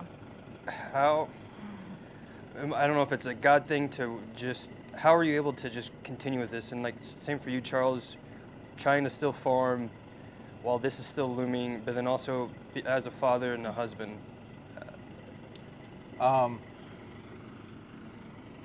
Well, I just had to support Heather and her actions, number one, or her what she was doing, and best we could without really talking about it, I guess. The You know, we were both under a lot of stress, and so you kind of, that turns marriage into a very tricky situation pretty fast. And but on top of the you know, the financial side of it is you know, we just took an $80,000 hit on that by not able to use that piece of land. Just in the crop we would take off. Yeah, just in the just that, not let alone the financial or Anything the else. court costs or anything like that. And so we had to figure out how we were going to operate this place without the heart and soul of the feed base that we've been relying on for over 100 years. And so that was probably the number one thing. And we had some things come through that worked really well because we had a good year. We were able to put up some hay on other people's places, and community supported us, you know, things like that. So we pulled through without the use of that land. But there's always that question mark every time you make an operational decision of when is that going to come back on course, or will it ever come back on course? And am I going to be here to make the next decision? Am I going to have to go to court? We're both going to be gone. Who's going to run this ranch to keep it so we can give it to our kids? Yeah. And we, in July, prior to our indictment hearing, I mean, we got one of the best hired men that you can find. And I'd never seen the kid. I mean, he's 30 years old. I mean, he's a guy, but he came to me and he's like, "What do I do?" And I said, "Just, my dad will help you. My neighbors will help you. Just run this thing as it's your own. We'll be back in 10 years if you want to stick it out that long. Otherwise, we got to figure out another route." And he was willing to take it on. And so that gave me a sense of security, I guess, when I knew I had someone that was willing to come in and fill my shoes for me with the help of others, you know, and try to keep this thing going for our kids. Yeah. How were you able to be mom and dad during that time? Because I briefly mentioned to you, Heather, before this, that my North Star, because I've lost most of my family, is to have a family of my own on a ranch. And at the RCAF conference, whenever you all were up on stage, I just remember seeing your kids. Yeah. They just looked up at you the whole time. So clearly they just revere you two. So how are you able to manage that through all of this? You just take them along with you. They got to see the bad. I mean, they were there March 1st when they came. Our daughter wiped down the table. They did not go to the court hearing. My mother stayed here with them, and I walked outside that court building when it was done and called them and told them we were coming home. My daughter helped me make all the copies of all the old stuff. You know, my family, my mother had my sister's 10 years younger than me, and she was born 3 months premature and spent 3 months in the NICU in Rapid City. So I had a little experience. I was the kid that went through something like this, and my parents did a great job, and that's what they did. You don't have a choice. They just go along. And I mean, you've got great community members. You've got Charles' parents are 30 miles away, thank goodness. Again, our hired man's a wonderful man who loves our kids. So like, they have people who care for them surrounding them, but you just bring them along. And if your children have to experience adult things, they need to be treated in an adult fashion to the extent they can handle it, right? So this bad thing is happening. We're not gonna lie to you. We're not gonna shield you from it. Do you need to be on every conversation? Absolutely not. You do not need the details, but they have been appraised of the big picture the entire time. There was talk, I mean, when we first started with her parents and stuff, it was like, you got to hide your kids from this. And I was, honestly, I flat come out and I said, no, they need to know, because this is a big enough issue. I want to be the one to tell them I'm not coming home tonight, not someone else. because Yes. that'll devastate them. If I tell them, they're going to be fine. Yeah. So yeah, I mean, we were adults beforehand, but you mature in new ways when you go through something like this, and our kids will see how they do with this. But I mean, I'll never forget that moment. Everyone was just, you know, standing up and clapping, and all I could see were just your kids looking up at you the whole time. yeah, and we approached it like it was a battle. And obviously, you tell them that God is in control of everything, right? And that we pray about it every night. And here is a very important part of this is Charles, unfortunately, he didn't get this, but I did. As this all was blowing up in July, it was just as if God reached down and squeezed my shoulder. And I didn't hear words, but I felt them in myself. And it said, this is a long, hard road, kiddo. It's going to be a long, hard road. But I made you in large part to walk it, and it will be okay. And so I approached the whole thing like that. I did. And I told them that we will get through this. And I mean, I never doubted that we would be on this side of the criminal part doing this. Now the rest of it, the resolution and where we are now, that's not quite as clear. But no doubt, like you can't, when I have done no wrong, you cannot seek to remove me from my children's lives, right? So there is the fact that they took the heart and soul of his family's place that means arguably as much to him as I do some days. And I mean, it's been there forever, right? Like it is a part of him. And I am the woman that walked across it when they staked out across it with T-posts. He has cared for it. They have cared, his family, for 114 years. So that's A. And then B, you attack me as a mom and a wife. And that was it. That's done. I mean, and I'm a unique person, shall we say. My mother she brings me stuff. She brought me her box of books here right before this started, this whole box of books, right? And these things are highlighted. They've got sticky notes sticking out of them, and they're all like how to raise the strong-willed child, how to survive the strong-willed child. And so me being a smart aleck, I asked, well, did you save any of these for my brother and sister? And she goes, I didn't need them to raise your brother and sister. So I flip one open after she leaves. Just randomly read it. It's the end of a chapter, and it says, it is imperative to remember that the strong-willed child does not hear the word no. They hear not that way. And I was like, I mean, that was the most prophetic thing I'd ever read about myself. So I, of course, go find Charles, and I'm like, Charles, I just read this, and it said that some people hear the word no, and they just assume it means no, like that's the end. And he's like, most people, honey. Most people. But I honestly don't. And that's a challenge in most of my life, right? But then you hit this, and you hit a brick wall in this, and it's not, I mean, straight up, it's not, I don't hear it as no, I just hear it as try something else. Yeah. And so God prepared me, like he told me, to do that. And where most people would have just stopped, it was just not that way. That's probably a little challenging of a person to be married to or raise, arguably. But when you take on the government, those kind of traits, they help. And on that line, you know, we're some of the youngest allotment owners in this area. So we've talked a lot about this, that, you know, what happens if they would have tackled my 70-some-year-old parents, or my 80-some-year-old uncle, or someone that maybe didn't have the wherewithal. I mean, we're college educated. I don't want to brag, but we're college educated. We were connected to the community, connected to politics. Yeah. She had dated a U.S. Marshal, so she understood how cops work. And, you know, it has built for a lifetime for this battle. And reported on all of these agencies. All the issues. Yep. Yep. And so I just look at it as it was almost us for a reason. Yeah. To bring this to light, because Yeah. we were in the best position of anyone. And we have the entire time maintained that this is so much bigger than us, right? This is a huge issue that's going to a lot of people have called it the private property rights issue of a generation. And so we have never once taken the approach of just fixing it for Charles and Heather, because I want my kids, I want this entire, we're passionate about this industry beyond ourselves, and we see the implications of how this would have gone, impacting this industry that we could love so much. And so we've always kind of approached it on behalf of all of those people.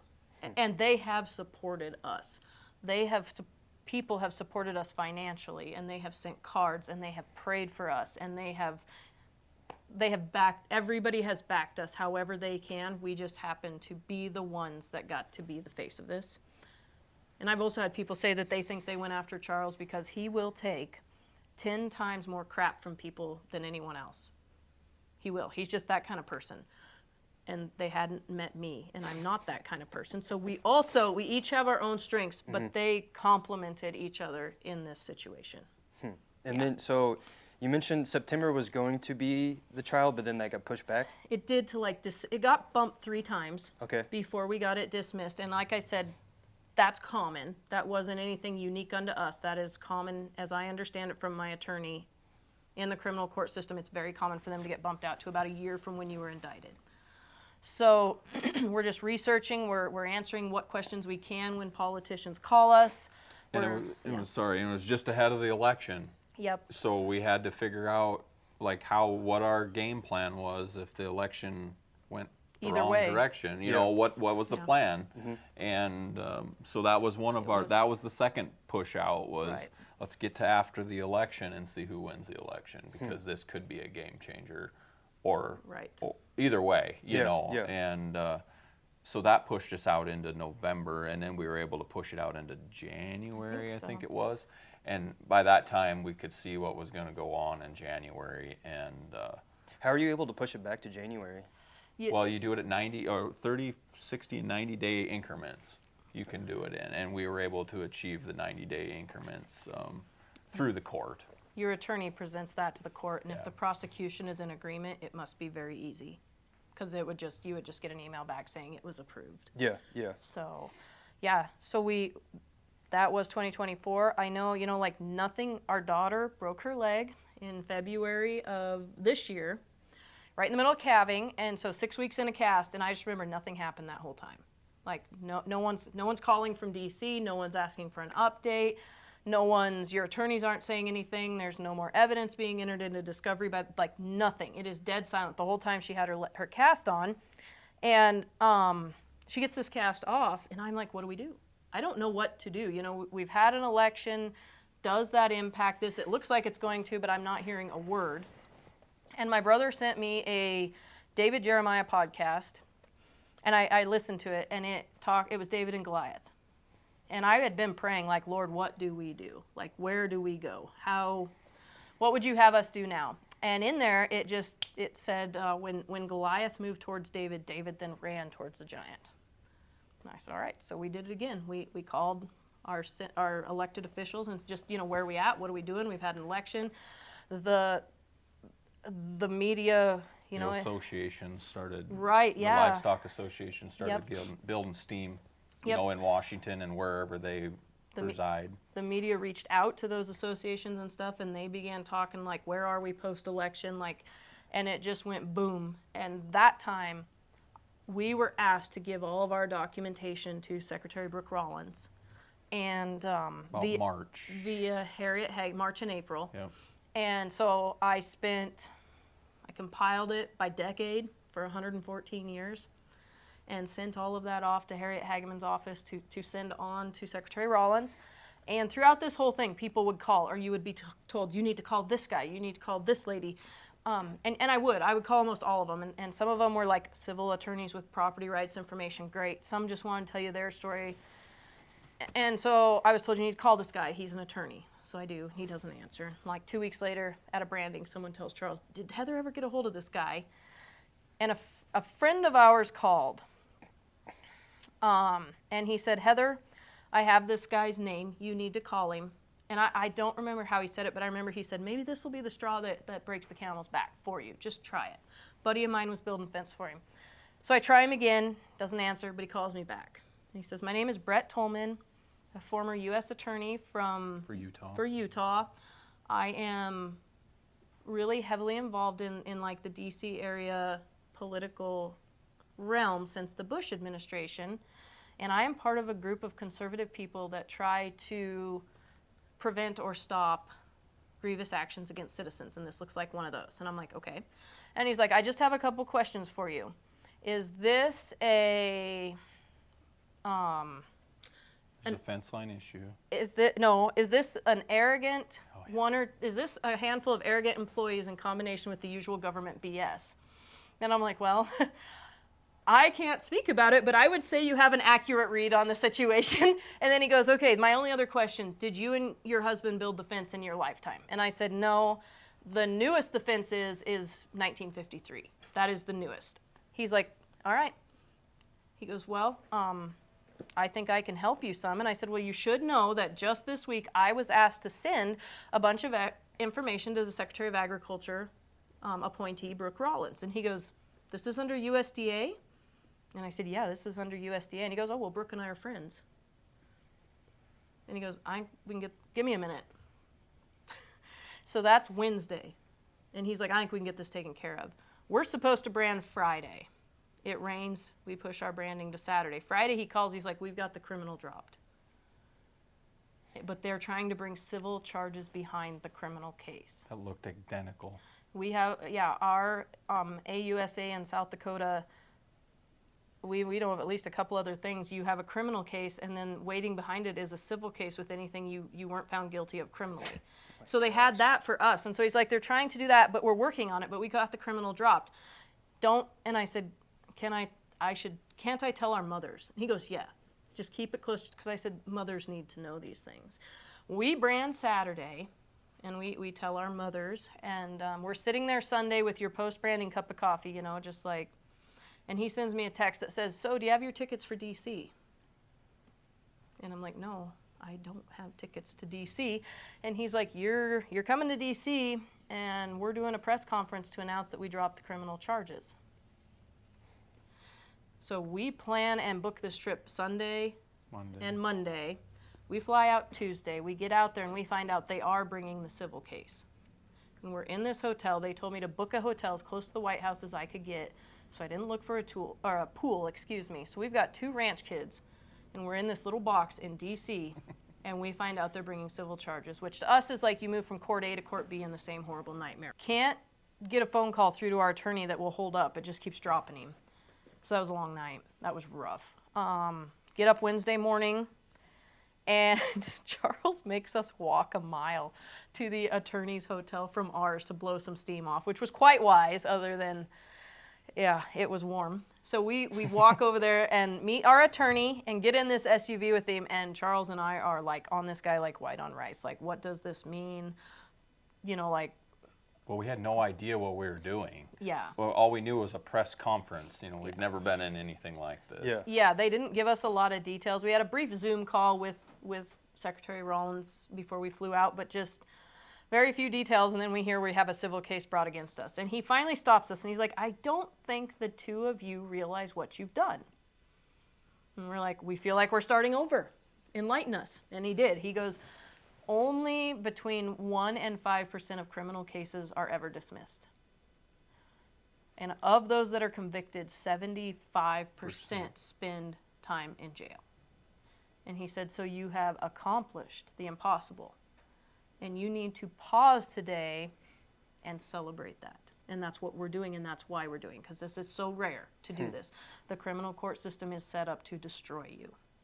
And he said the civil court system is a whole different ballgame. I am not worried about it. You maintain your rights in that court system. It is very different, which then back to our strategy of that's probably why it was what occurred to us is it took our rights. And so we did. We went to the USDA. We got out on the wrong side of the street, and by the time we got around there, Brooke Rollins' motorcade pulls in, and she jumps out, and her Secret Service guys are very, very nervous, and she just runs right up to us and hugs us and introduces herself.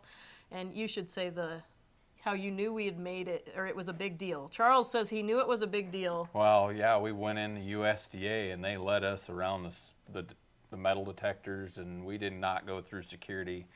We went around everything and went into a room. With our name on the door. With our name on the door. And we're just kind of like, oh. And we were in there for a few minutes. Then we met all the people that were on the stage with us ahead of time for a photo op. Some of those people helped a lot, and some of those people did not and have not done anything beyond stand on that stage with us.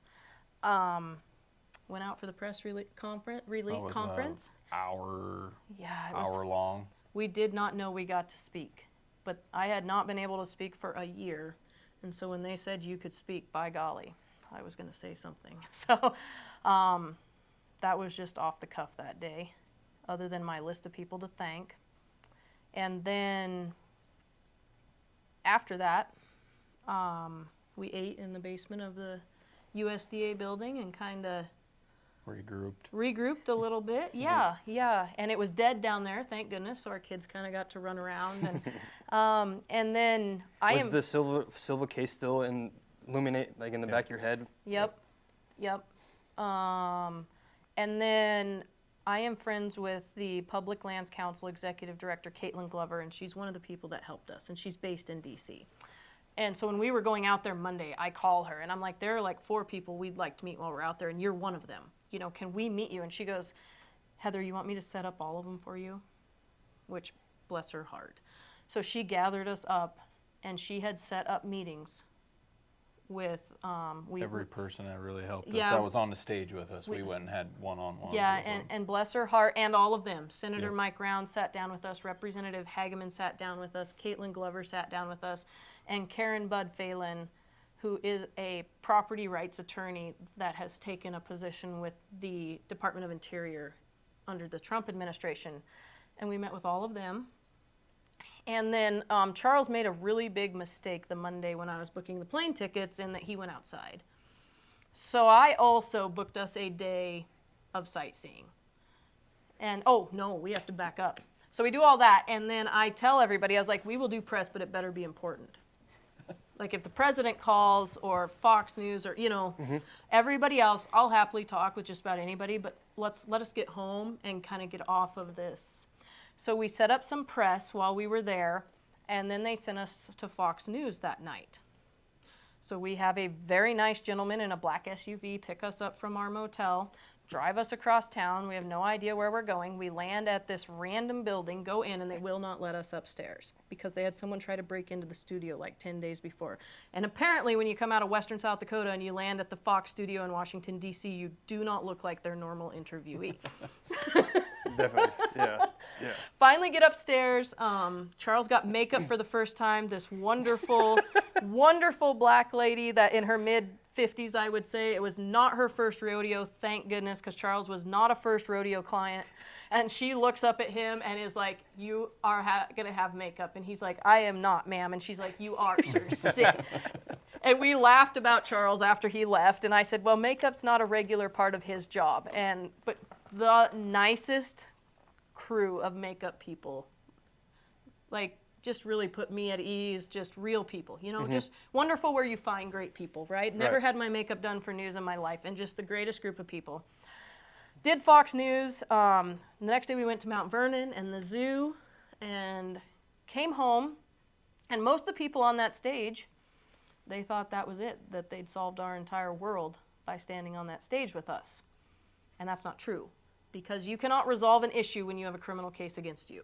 So the entire resolution of how do we fix this, it's still an issue. There's a fence that's not on the boundary. How do we fix it? That all paused. We just went back to May Yeah, we started of over. 2024 Yep. is all we achieved at that point. And it took me until July 10th to get it through the attorneys and everyone's heads that we still are not using this land. We still have to fix this. And I just remember an attorney being like, well, who told you you can't use it? And I said, you can't, this is how it works with an agency. When an issue is identified, even though they'd never sent us a written complaint, we remained in good standing with them the whole time.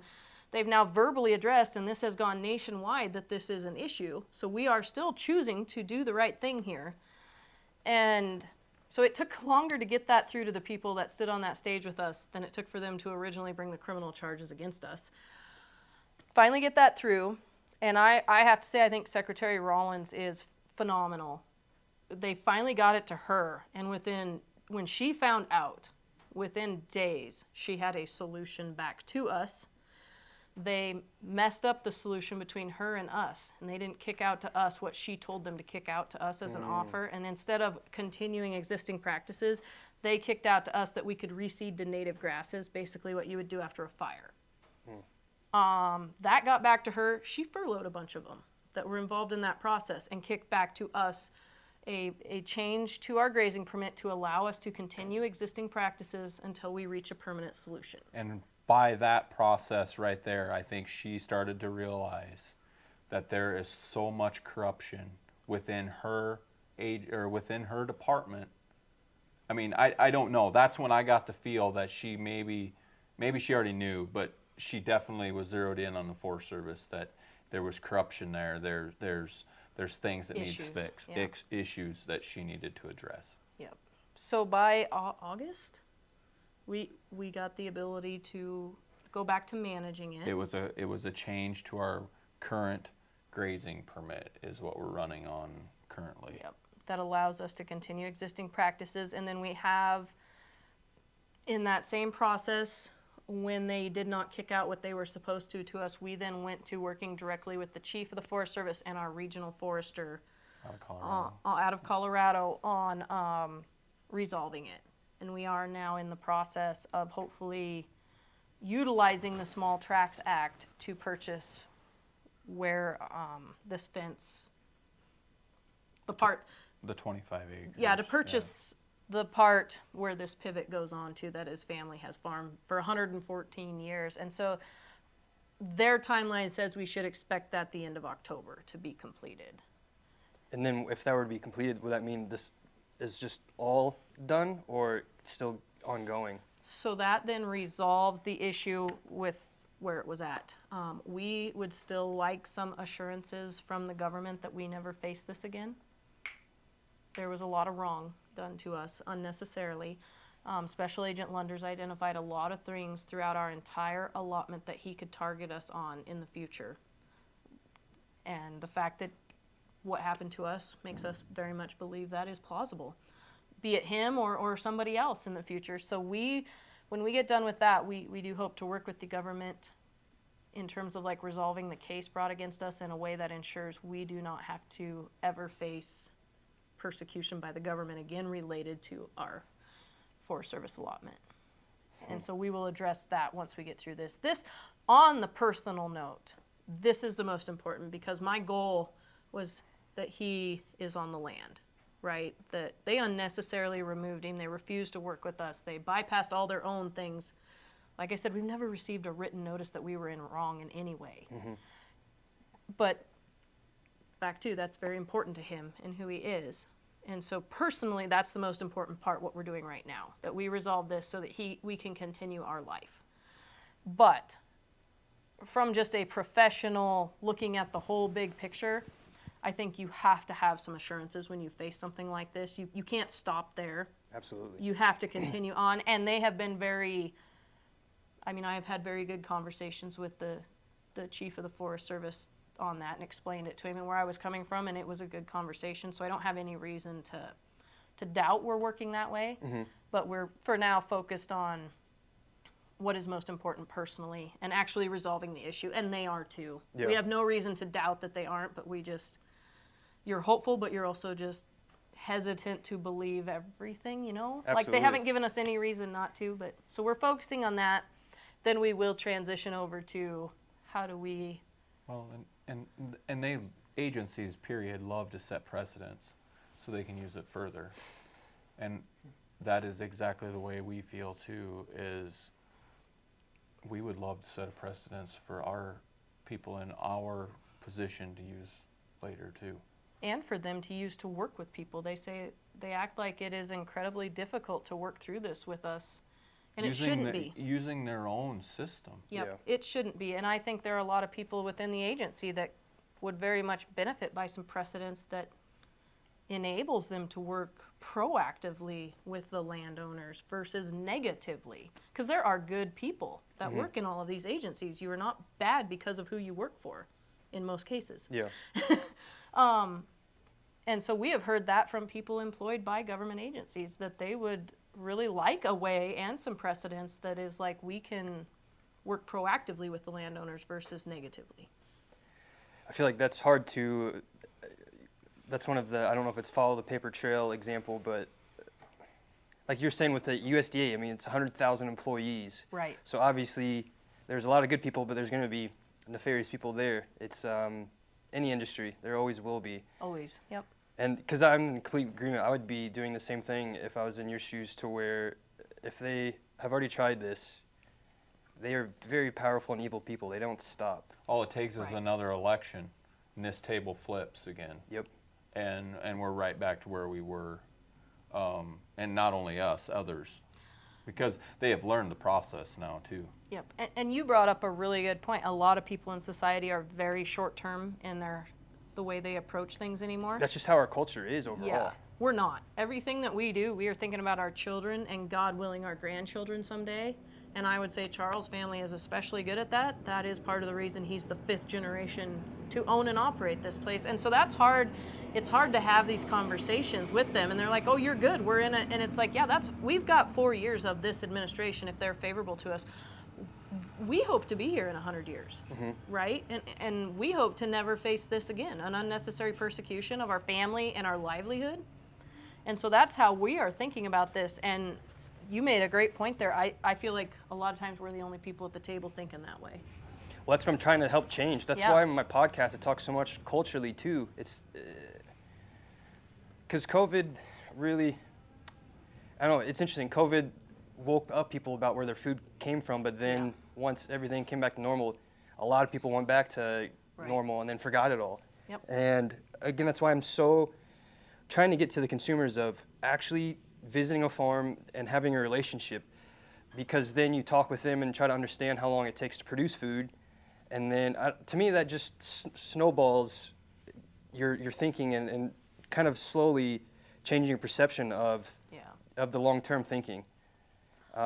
Because even I bring up this example quite a bit, and I still, like, I laugh, but it's also sad at the same time. On Twitter, earlier this year, I saw someone post that she bought potatoes expecting it to grow the next day and be ready to eat.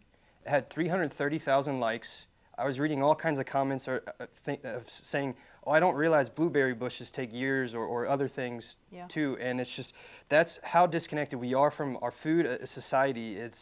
We think everything just grows overnight, which is why, to me, going back to kind of the media thing, and this plays in with lab-grown meats and veganism and a lot of other things, consumers think that's the solution, but again, it's just all from disconnection from our food. And just transition to just talking on the meat business thing, or meat business side of things, and especially during all of the last 5 years through COVID and through this last year too. What has this been like? Well, if you don't mind, Charles should give the scope of our operation first, because that plays into why we have a meat business. So why don't you tell what all we do? I guess to kind of fill in the details, we're a cow-calf operation. We have we do finish between 70 and 80 cattle completely to finish every year, and then and then we have hogs, farrow to finish, which, like I told you earlier, is kind of the 70s, early 80s style. We're outdoors, on dirt, but still confined to a certain extent. We market about 400 pigs a year. And then we, like I said before, we raise 90% of the feed that go with that. And that we raise corn, wheat, piles of forage, and market that almost 100% through our livestock. So, but the meat business was brought on because I started hogs in 1997 as a 4-H project, and before I had my first 2 litters of pigs finished, I had them sold to individuals to put in their freezers. And that has continued for almost 30 years. And back in the early 2000s, mid 2000s, something like that, my mom was working at a camping resort that the individuals were elderly couples, and they wanted to buy from me, but they didn't have the room to put a whole pig in their freezer.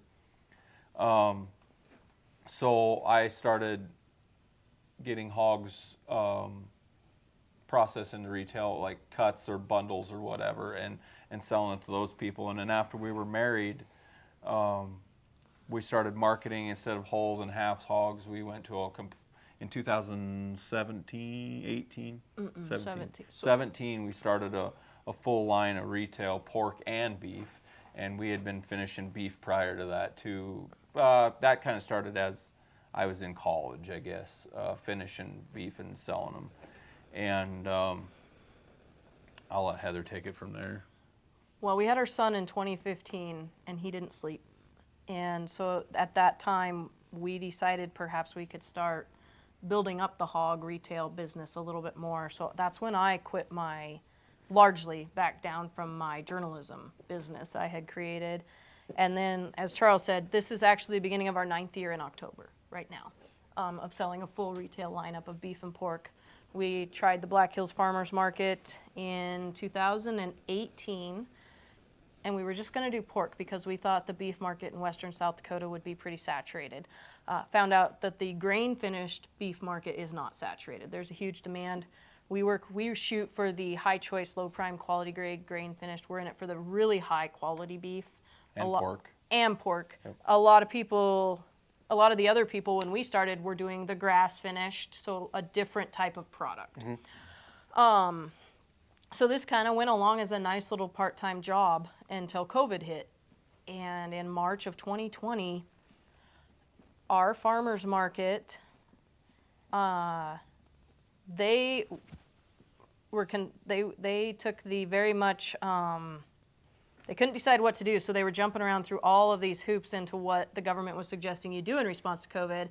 And they changed things about 3 or 4 times, and they finally landed on, you must be fully masked, you must, I think, wear gloves, and you have to have 2 people in your booth, one to handle money and one to handle meat. In South Dakota? In South Dakota. And me being me, I said, this isn't an outdoor public park. You can't tell me to do that. If it's a business that you own, you can tell me you must mask to come into my business, but you can't tell me that in an outdoor public park. And they said, well, we are. So we left. And we had 5 businesses offer to let us set up in their parking lot. So we actually set up in a parking lot that whole year. And in March, as the grocery store shelves emptied, I recall we had a day and we sold an entire beef and 4 or 5 hogs worth of retail cuts in 3 hours. And from that moment on, our meat business, along with lots of others, I love direct-to-consumer meat businesses. I support, find yourself one. Mm-hmm. It doesn't have to be us. Find yourself one. The funny story I always remember from that time was we were calving and she didn't go to market that week. People were hungry and they were scared. Yeah. And they started calling her, hey, can we come out to the place and pick up meat? So we sat in our driveway one Sunday afternoon and sold like the most beef maybe at the time. It was a record day for us at the time. Yeah. That's how paranoid people were at the time over it. Yep. And since then, every person that can afford to has stuck with us. There are people whose budget allows them to go buy the cheap Walmart beef. Mm-hmm. I respect that. But anybody that could has stuck with us, and our business has grown by like 30, 50, and 30% in the years since COVID. And it's now pretty much a full-time thing. We go every Saturday, pretty much every Saturday, May through October, to our market in Rapid City, and every other all winter long, and do the whole half and whole hog, quarter half and whole beef, and then I have over 55 retail cuts and a trailer full of freezers people can walk through and select what they want, and then the little market tent outside where they pay. And it has been a phenomenal business. Like, we're really thankful for it. We never anticipated it getting to this point. Mm-hmm. That wasn't the goal with 2 little kids, but that is, so what we have done with that is now we utilize that to cash flow a good chunk of our operation. So for instance, last year, our operating line of credit, which most farmers and ranchers have, and that's where you go to the bank January 1 and you get the money you need for all your inputs, your seeds, your fertilizer, your bulls. And then at the end of the year, when you harvest your crop or you sell your calves, you get one big check. And you go back to your banker, and one of the things you pay off is that operating note that you bought the seed or the bulls or the fertilizer with. Interest on that was 8.5% last year. So everything that I ran, we have not had to bump up our operating note hardly at all since 2020, we've grown quite a bit. So not only are you, I try to make money. That can be tough, but we save 8.5% right off the top by not having to go get a bigger operating line of credit. So we utilize it both as a part-time job that allows me to be home with the kids. I go in on Saturdays. The rest of the time, I go to 2 butcher shops once a month. Sometimes they go with me, sometimes they don't. But by and large, then I can be home with my kids, and we can market the animals that don't fit our traditional marketing methods. And we make more than we would have through traditional marketing methods on those. We've now outgrown that, and I have to dig into Charles's front end stuff and mine. And then we also save a pretty good percentage in terms of the money that we're borrowing from our banker. So lots of benefits. The last year, what was that like from just the customers through everything that you've all been going through? We have great customers. They're good people, and I want to thank them because I was a mess sometimes. I would mess up orders, and I would not get people called back, and so supportive, recognized what we were going through, where it was publicized, and they would say, you know, we are praying for you, we support you. I know you can't talk about it, but they were really good to us in that way and being understanding human beings. And then they supported us. Like, there are neighbors who raise their own beef who bought from us to support us, like called and bought a half a beef from us to help us make money to keep going. And so, and it grew. We're looking 20% growth year to date right now over 2024, and I think it was more like 35% at this time last year to the previous year. So yeah, a lot of people came and met us for the first time because of this, and you know, asked, is it true? And a lot of them have now come back, and they may not even buy from us, but they know I'm at this market tent these hours, and people come to talk to me or to support us or to say we pray for you. And then in addition to that, some of them, I mean, specific people come and say, I will not buy from Walmart. I heard about your case. I found out you sold meat. I found your website, and here I am. And they buy it all from us now, and I appreciate that. I mean, what an American thing. You support a cause, so you then support a cause financially, and I'm thankful for that. We've lost one customer, so there are some that, it's a pretty small percentage, but there are some that they say, you know, the government wouldn't have done this if you hadn't done something wrong, is what. But it's a small percentage, and you just have, I mean, That's happens. always going to happen. Yeah, that's life and that's business, Yeah. and so you just, but yeah, it's been really good, and we are grateful that people, the support, the community aspect you've talked about, we wouldn't have made it through this without the people supporting us on all fronts, and that includes our meat business and helping us, you know, that did help us financially. That helped us cash flow, and yeah. And that's why I, again, continue to reiterate to shake the hand that feeds you, because stuff like this is going on everywhere, and other different examples of just rampant corruption. And so whenever you have the name to the face and an actual relationship, and you know the person, you're going to want to support them and back them from any type of tyranny. And that's why I'm so focused on that aspect. Yep. It's because trying to gather my thoughts here, and that's why I'm so focused on the raising awareness piece too, is the fact that the whole out of sight, out of mind, and then you might just be apathetic.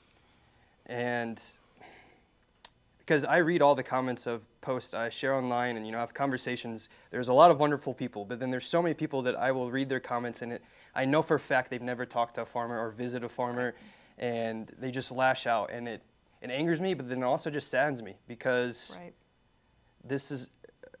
we're able to talk to people across the globe because of the cows out there. We've been able to thrive and survive, thrive, and advance as a species because of meat. And all of a sudden now, I say this a lot too, you both said you're 5th generation farmers. I'm probably 5th generation removed from farming. Mm-hmm. And so how can we bridge that? That's what I'm constantly trying to tackle, because again, it's our lifeblood, but only 1.5% of Americans produce our food. Yep. So that means 98.5%. Most of those people have never grown, and if they buy a potato, they expect it to grow overnight. Yeah. And yeah, so that's just why I'm constantly so focused on this. It's so important because it also just goes back to whenever you shake the hand, you have no idea where that could lead to. Right. I mean, for me, it literally saved my life through all the hell I've gone through the last 5 years. Some of the most incredible, smartest people that I will ever know are farmers and ranchers. And yeah, so I'm kind of rambling there, but that's why I always say that. It's what you just described is that whenever shit hits the fan, it's people banding together. That's humanity, but that's why, to me, it's uniquely American. It is. Yep, I agree. One, we'll talk to you. There's also, I mean, they look fairly serious, most of them. But I think that's another thing in society is we are approachable. Our parents and grandparents' generation, I don't know, maybe not so much, you know. They all believe they're stupid questions. Yeah. And, you know, Yep. and we do too, to an extent, our generation. But I mean, we've learned that a lot with this market stand, that there are a lot of people that come up and do shake our hand, and we've formed great relationships. And they're two-way, because I don't claim to know everything about occupations that I'm not involved in, and so we want to learn too, you know. And there are some, like you said, there are some that are there, and what you do is bad for these reasons, and you can't speak to them. But I speak to vegans about food and issues. And do we agree? One of my favorite comments on this whole thing was a lady, and she commented and she said, "I am a vegetarian. I am a liberal. I voted for Biden. What is happening to you is wrong." Mm-hmm. And I love that. Like, we can disagree. We can disagree on 9 out of 10 things, but we should all still strive to have the conversation to broaden our perspective. It's just being human and empathizing with. Yes, and learning. You have the responsibility to educate yourself as a person. And you're right. Food is a big part of that. That's a big part of any person's life. And just like anything else, I like to tell people a lot, does the media portray your job 100% accurately? Teachers, whatever you are. And they'll say, no, they don't. And I said, so what would make you believe it portrays mine 100% accurately? And so you need to remember, like you said, you have a responsibility to go find the people that do the things that you want to know about. That's got to be tough from your perspective as a journalist too, overall, because I'm in the middle trying to share out news essentially, and it can be very frustrating in that aspect. So from your perspective, especially with agriculture and just food, I don't even know how to ask. Yeah, it's with just the whole media and everything you've gone through.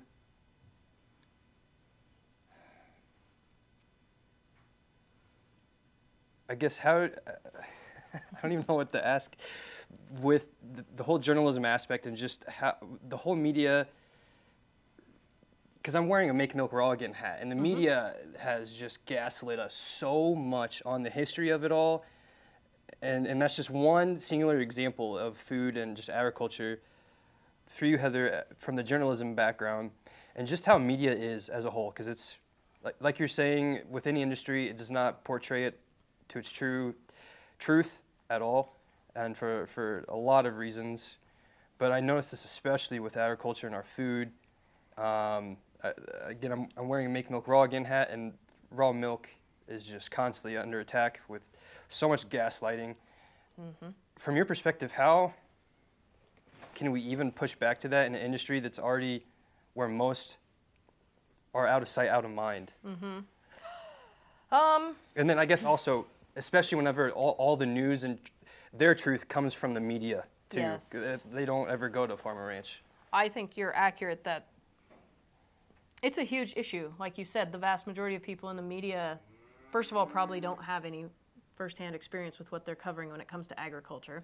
Second of all, it is a largely compromised industry. We see a great deal of misinformation. We see a great deal of people that put out some good information, but they're largely in it for the clicks or the, whatever the shares, right? Mm-hmm. So we're all about sensationalization in media, and agriculture is not exempt to that. And so you have to hold yourself to the right standard, and you will find the people that are also there. And then there are people on the flip side. We see this, we see the consumer that wants to genuinely know, and they will find that. And I think so. The other side of that is you also have to keep putting out the truth, right? I'm at a point in my life, I have small children, so I just share what we do. Our social media for our business is largely what we do, and we're very open to people asking questions. That's what I do now. But previously I would do 100+ articles a year, technical features, the whole gamut. And I have friends that still do that, and they do a great job. And you're right, it's certainly not everyone. We experienced that. We had a pretty well-known media person in ag media in South Dakota leak our situation to a newspaper, and she got to have a conversation with my mom. But you do have to, you can't allow yourself to be compromised in anything simply because you see it as the trend, right? Just because something's cool doesn't mean it's right. And we do all have an obligation to do the truth. And there are those of us in ag media and media in general that still hold to that. And I have a great group of friends, and we discuss this all the time, that, ultimately it's your name on it. And so it's your choice if you want to go the clickbait way or if you want to portray the truth. And there are people out there, we've mentioned some of them, we've said we both like Keely Cavello. She's doing a phenomenal job. I would call her a very modern approach to it because she is multifaceted online. She still does some print stuff, she's multi-talented. Mm-hmm. And you find people like that and watch them. Rachel Gable is a good friend of mine. Phenomenal job down there in eastern Colorado, writing the truth about these Colorado issues in a very liberal, politically antagonizing state when it comes to agriculture. And so they are out there. And watching her back while she does it. Yes, and and we need to support them. And I think, make sure they aren't standing alone. When they put that stuff out there and you see it and it's true, it is not hard to click, share, like, whatever it may be. And I think we all have that responsibility too, and I try to do that. Or send them an encouraging message, because we all know once you're in the world, you know what's going to trip triggers, right? When you start portraying the truth and people that don't like the truth, powers that be, they don't care for the truth coming out. So it is also important to offer your support to those people who are sharing and reporting on the truth, because that's hard. It's a challenge, and they are going to face backlash over it. So yeah, did you face a lot of backlash in your time as a journalist? Just on a handful of things here and there. I did cover some pretty hot button issues. I covered the Bundy situation. I covered a lot of threatened and endangered species. Wyoming was a hotbed of that. We had the sage grouse issue, reintroduction of wolves, bears, going on and off lists when I was there. And so I have absolutely been attacked by environmental groups, by anti-agriculture groups, by wildlife supporting groups for pieces that I have written. The Atlas Blizzard. The Atlas Blizzard, yeah, here I am. Yeah, I got told every awful thing. I'm just a welfare rancher who doesn't care about those cows anyway, so why do I care if they died? Why didn't we take care of them? Why didn't we take care of them? Had a South Dakota state rep look me in the eye a few years afterwards and go, if you had the knowledge and the ability to actually take care of livestock, you wouldn't have lost what you did. And you should have had them in a barn. The man buys Jersey dairy calves to finish for a meat business. And he is was in an elected political office. So absolutely I have heard those things. And you also just have to strengthen yourself internally and know that if you are saying the truth, of course, and if you want to go back to the biblical base, of course the truth is going to face struggle, right? The darkness doesn't like the light.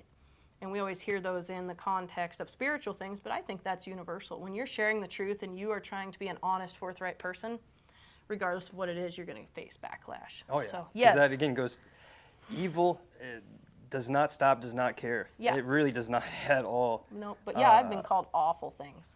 Yeah. So, taking it back to actually 2024, Christmas, what was that like for you as a family?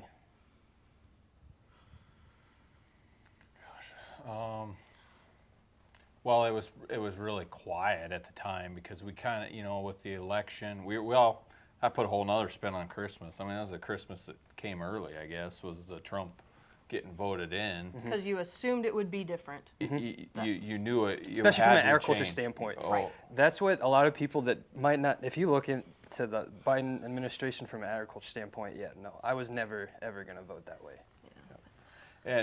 But I guess, you know, we just kind of, the election had just taken place. We were just going to kind of take the holiday season, and because lawyers don't work, politicians, they don't work.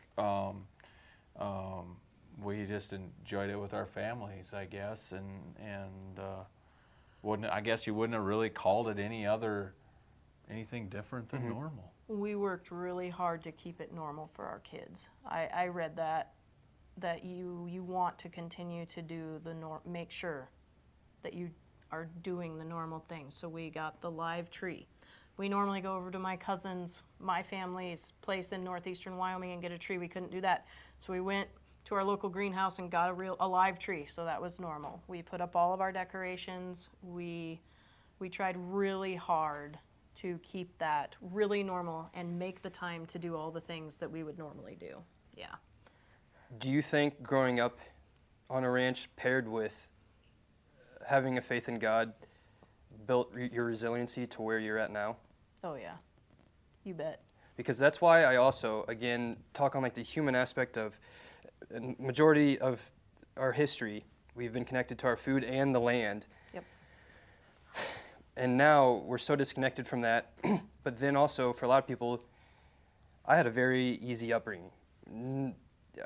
I just coasted essentially through life. And then life happened with my brother and my mom, and it forced me to just push through. And it made me just realize we are way more resilient than we give ourselves credit, but the only reason why we don't think we're resilient is because a lot of our upbringings aren't very similar to agriculture, to where you're doing work at an early age. Yep. You see life and death a lot. Yes. Yep. And you get just the realness of what it means to be human. Yes. And so Yep. that's also why I continue to push people to go shake the hand that feeds you, because you might not know to where you might start a homestead and raise your family, but over a long enough time horizon, you're building that resiliency and just more responsibilities and everything. That's why, to me, I argue that the root of all of our problems is our disconnection from our food. Because every single example, I can just try to bring that to that root in the sense that it's the whole out of sight, out of mind. But then, to me, in a lot of ways, we've kind of evolved as what it meant to be human. But at the same time, we've still just lost that in a lot of ways. Yeah. I don't know if that's making sense or not. No, I think you're right. Yep. And you're small. The fact that you are a created being, like, you know, when you face the weather and like you said, you put all your effort into it and it dies, or it burns up and blows away, like, you get to realize just how in control you are. And I think we as a society think we're in control a lot more than we actually are. Yes. It's actually funny, and there's a book called The Art of Letting Go, because me and my personal, I really struggle with that, Yeah. Especially after losing my family. And actually, the past month, that's kind of flipped, and it's huge. It's Yeah. giving it up to God in a lot of ways. That's Yep. what I'm trying to do with Renaissance, because I'm trying to figure out how the heck I'm going to make this work, if it's even working, if people even care what I'm doing, and this. Very stressful. It's Yeah. been very stressful. That's because I've just not been able to let go of it all. And I don't know if there was one turning point, but it finally did happen, and Good. it makes a massive difference. Yeah. Because then you can just enjoy Yes. what you're doing in a lot of ways. Because in a lot of ways, this trip's been challenging because I enjoy being on the road and the farms, but at the same time, the stress of everything's made it very challenging to be present. Yeah. And I can only imagine during this time in the last year, trying to be present without thinking about the future. Yeah. It was tough. Well, when we first started, we had a neighbor that told us that you're going to catch yourself staring off into space. You're checked out. Mm-hmm. Your body can take more than your mind can, and that is definitely true. The first thing we notice is our mind fatiguing. Yes. You know, and it could be over the stupidest thing. I mean, stuff that we've done time and time again. But over the last year, it fatigues you. That's right. And it's just the constant, I mean, night and day, whether you're sleeping or not, Yep. your mind is thinking of the next step. Yes. Or Every what's going to angle. happen if this happens, and you're trying to plan. It's just human nature to try to be out in front of that. Yeah. Yeah. And I thought that was very wise words, that your mind is weak in this whole thing. Your body's stronger than your mind. And that's another reason why the powers that be, they break you down mentally. And it's so... I said that before. You Yeah. know, the mental, they Yep. tried breaking you financially and mentally. So you have to find ways to combat that within your own mind. So like Or spiritually. or spiritually. Like I gave myself bonus points for anything that we did before 8 a.m. or after 5 p.m., right? Because government employees work 8 to 5. That's where we gained. So you all. get double, yeah. So you work till 10 p.m. Monday and you get bonus points from everything from 5 to 10 in your head. You just have to come up with those little things to motivate and, you know, keep yourself going. And that's where you get them is you know, A, we didn't do anything wrong, but B, we have the passion, right? We love what we do. All they're doing is collecting a paycheck. Yep, and I don't know why they sought to do this to us, but I think they underestimate, consistently, the government underestimates the citizen, right? Our passion, whatever it is that we are called to do, our passion and the strength of our families and our communities that you have talked about. And so when you attack all of that and you get that pushed back against you, I think it becomes a very, and it doesn't always work, unfortunately, but in our case, it became a very formidable thing. Well, and even the people in the government right now are an example of that. You know, Donald Trump, what he's went through, and the cabinet people that he has put together have all been through trials that are unheard of for people in their positions, and so I think now is the time to change, or the changing is happening as we see it, as we are witnessing it.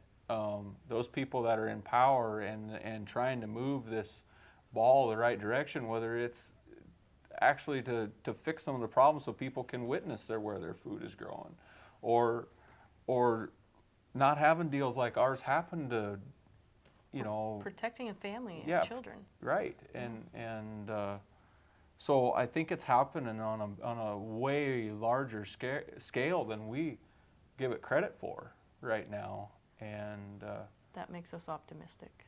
it makes you optimistic. And if we could, I hate to get into politics, but we ruined it over 40, 50 years, maybe even longer than that. It's going to take quite a bit longer to fix. I try to bring that point up constantly. It's Yeah. been decades and decades, and it's going to take just as many decades to... Yeah. If not more. Yeah, And we exactly. have to be involved. So many people our age will say, "Oh, I don't do politics." They don't even vote. That's an unfortunate meaning. That's a roundabout way of saying you contribute to the problems in society. If you don't care enough to have an opinion, I would rather speak with someone that votes opposite of me than someone that doesn't care enough about what we have in America to vote. I used to be in the position of it's okay not to vote, but then this election made me change a lot. Even though I voted in the past, I've still kind of been apathetic towards it. But then thinking on, so we've got this previous administration with agriculture, and then other things, I'll just put it that. Yep. And then we have the right side with also Maha. Whenever that came to be, that to me, I've never been so amped up to vote. I voted Right. early and was so thrilled with that because I also knew that if anything went wrong, that the people that voted for Trump and on the right would speak up, Right. and they have. Yep. And people still do. And again, that's why I try to say it works whenever you apply pressure to people, because even just the whole land thing with, was it Mike Lee? Yeah. That had a massive backlash, and then he dropped it. I haven't looked at if he's trying to do other stuff. He might still be doing that, but it works. It just takes a lot of manpower and support. But to me, again, it starts with shaking the hand that feeds you. So thank you so much. Thank you. Were you about to add something? Well, I was just going to add, you know, with Mike Lee's whole idea of converting federal land back to to private ownership. And if you want to produce food for this country on the level that is going to be required, not too far away, that land needs to get into production ag of some sort, whether the government owns it or it gets put back in public hands. I mean, there Private is so much land that is being unused in the United States. Yep. And it's all because of pet projects or parks. I'm not against a park, Yeah. but we don't need 100 or 200 or 500,000 acres of parks to enjoy it. It can still produce food and enjoy it too. Mm-hmm. I mean, Yeah. we run on some of the most beautiful land, and the reason it is beautiful is because we took care of it and provided and provided our living and lots and lots of food over time with that land. Yep, and nobody that sits in an office from 8 to 5 can manage it better than a person that lives on it their entire life. Especially when they're out in DC. Exactly, especially when they aren't even in the time zone. Yep. Yep.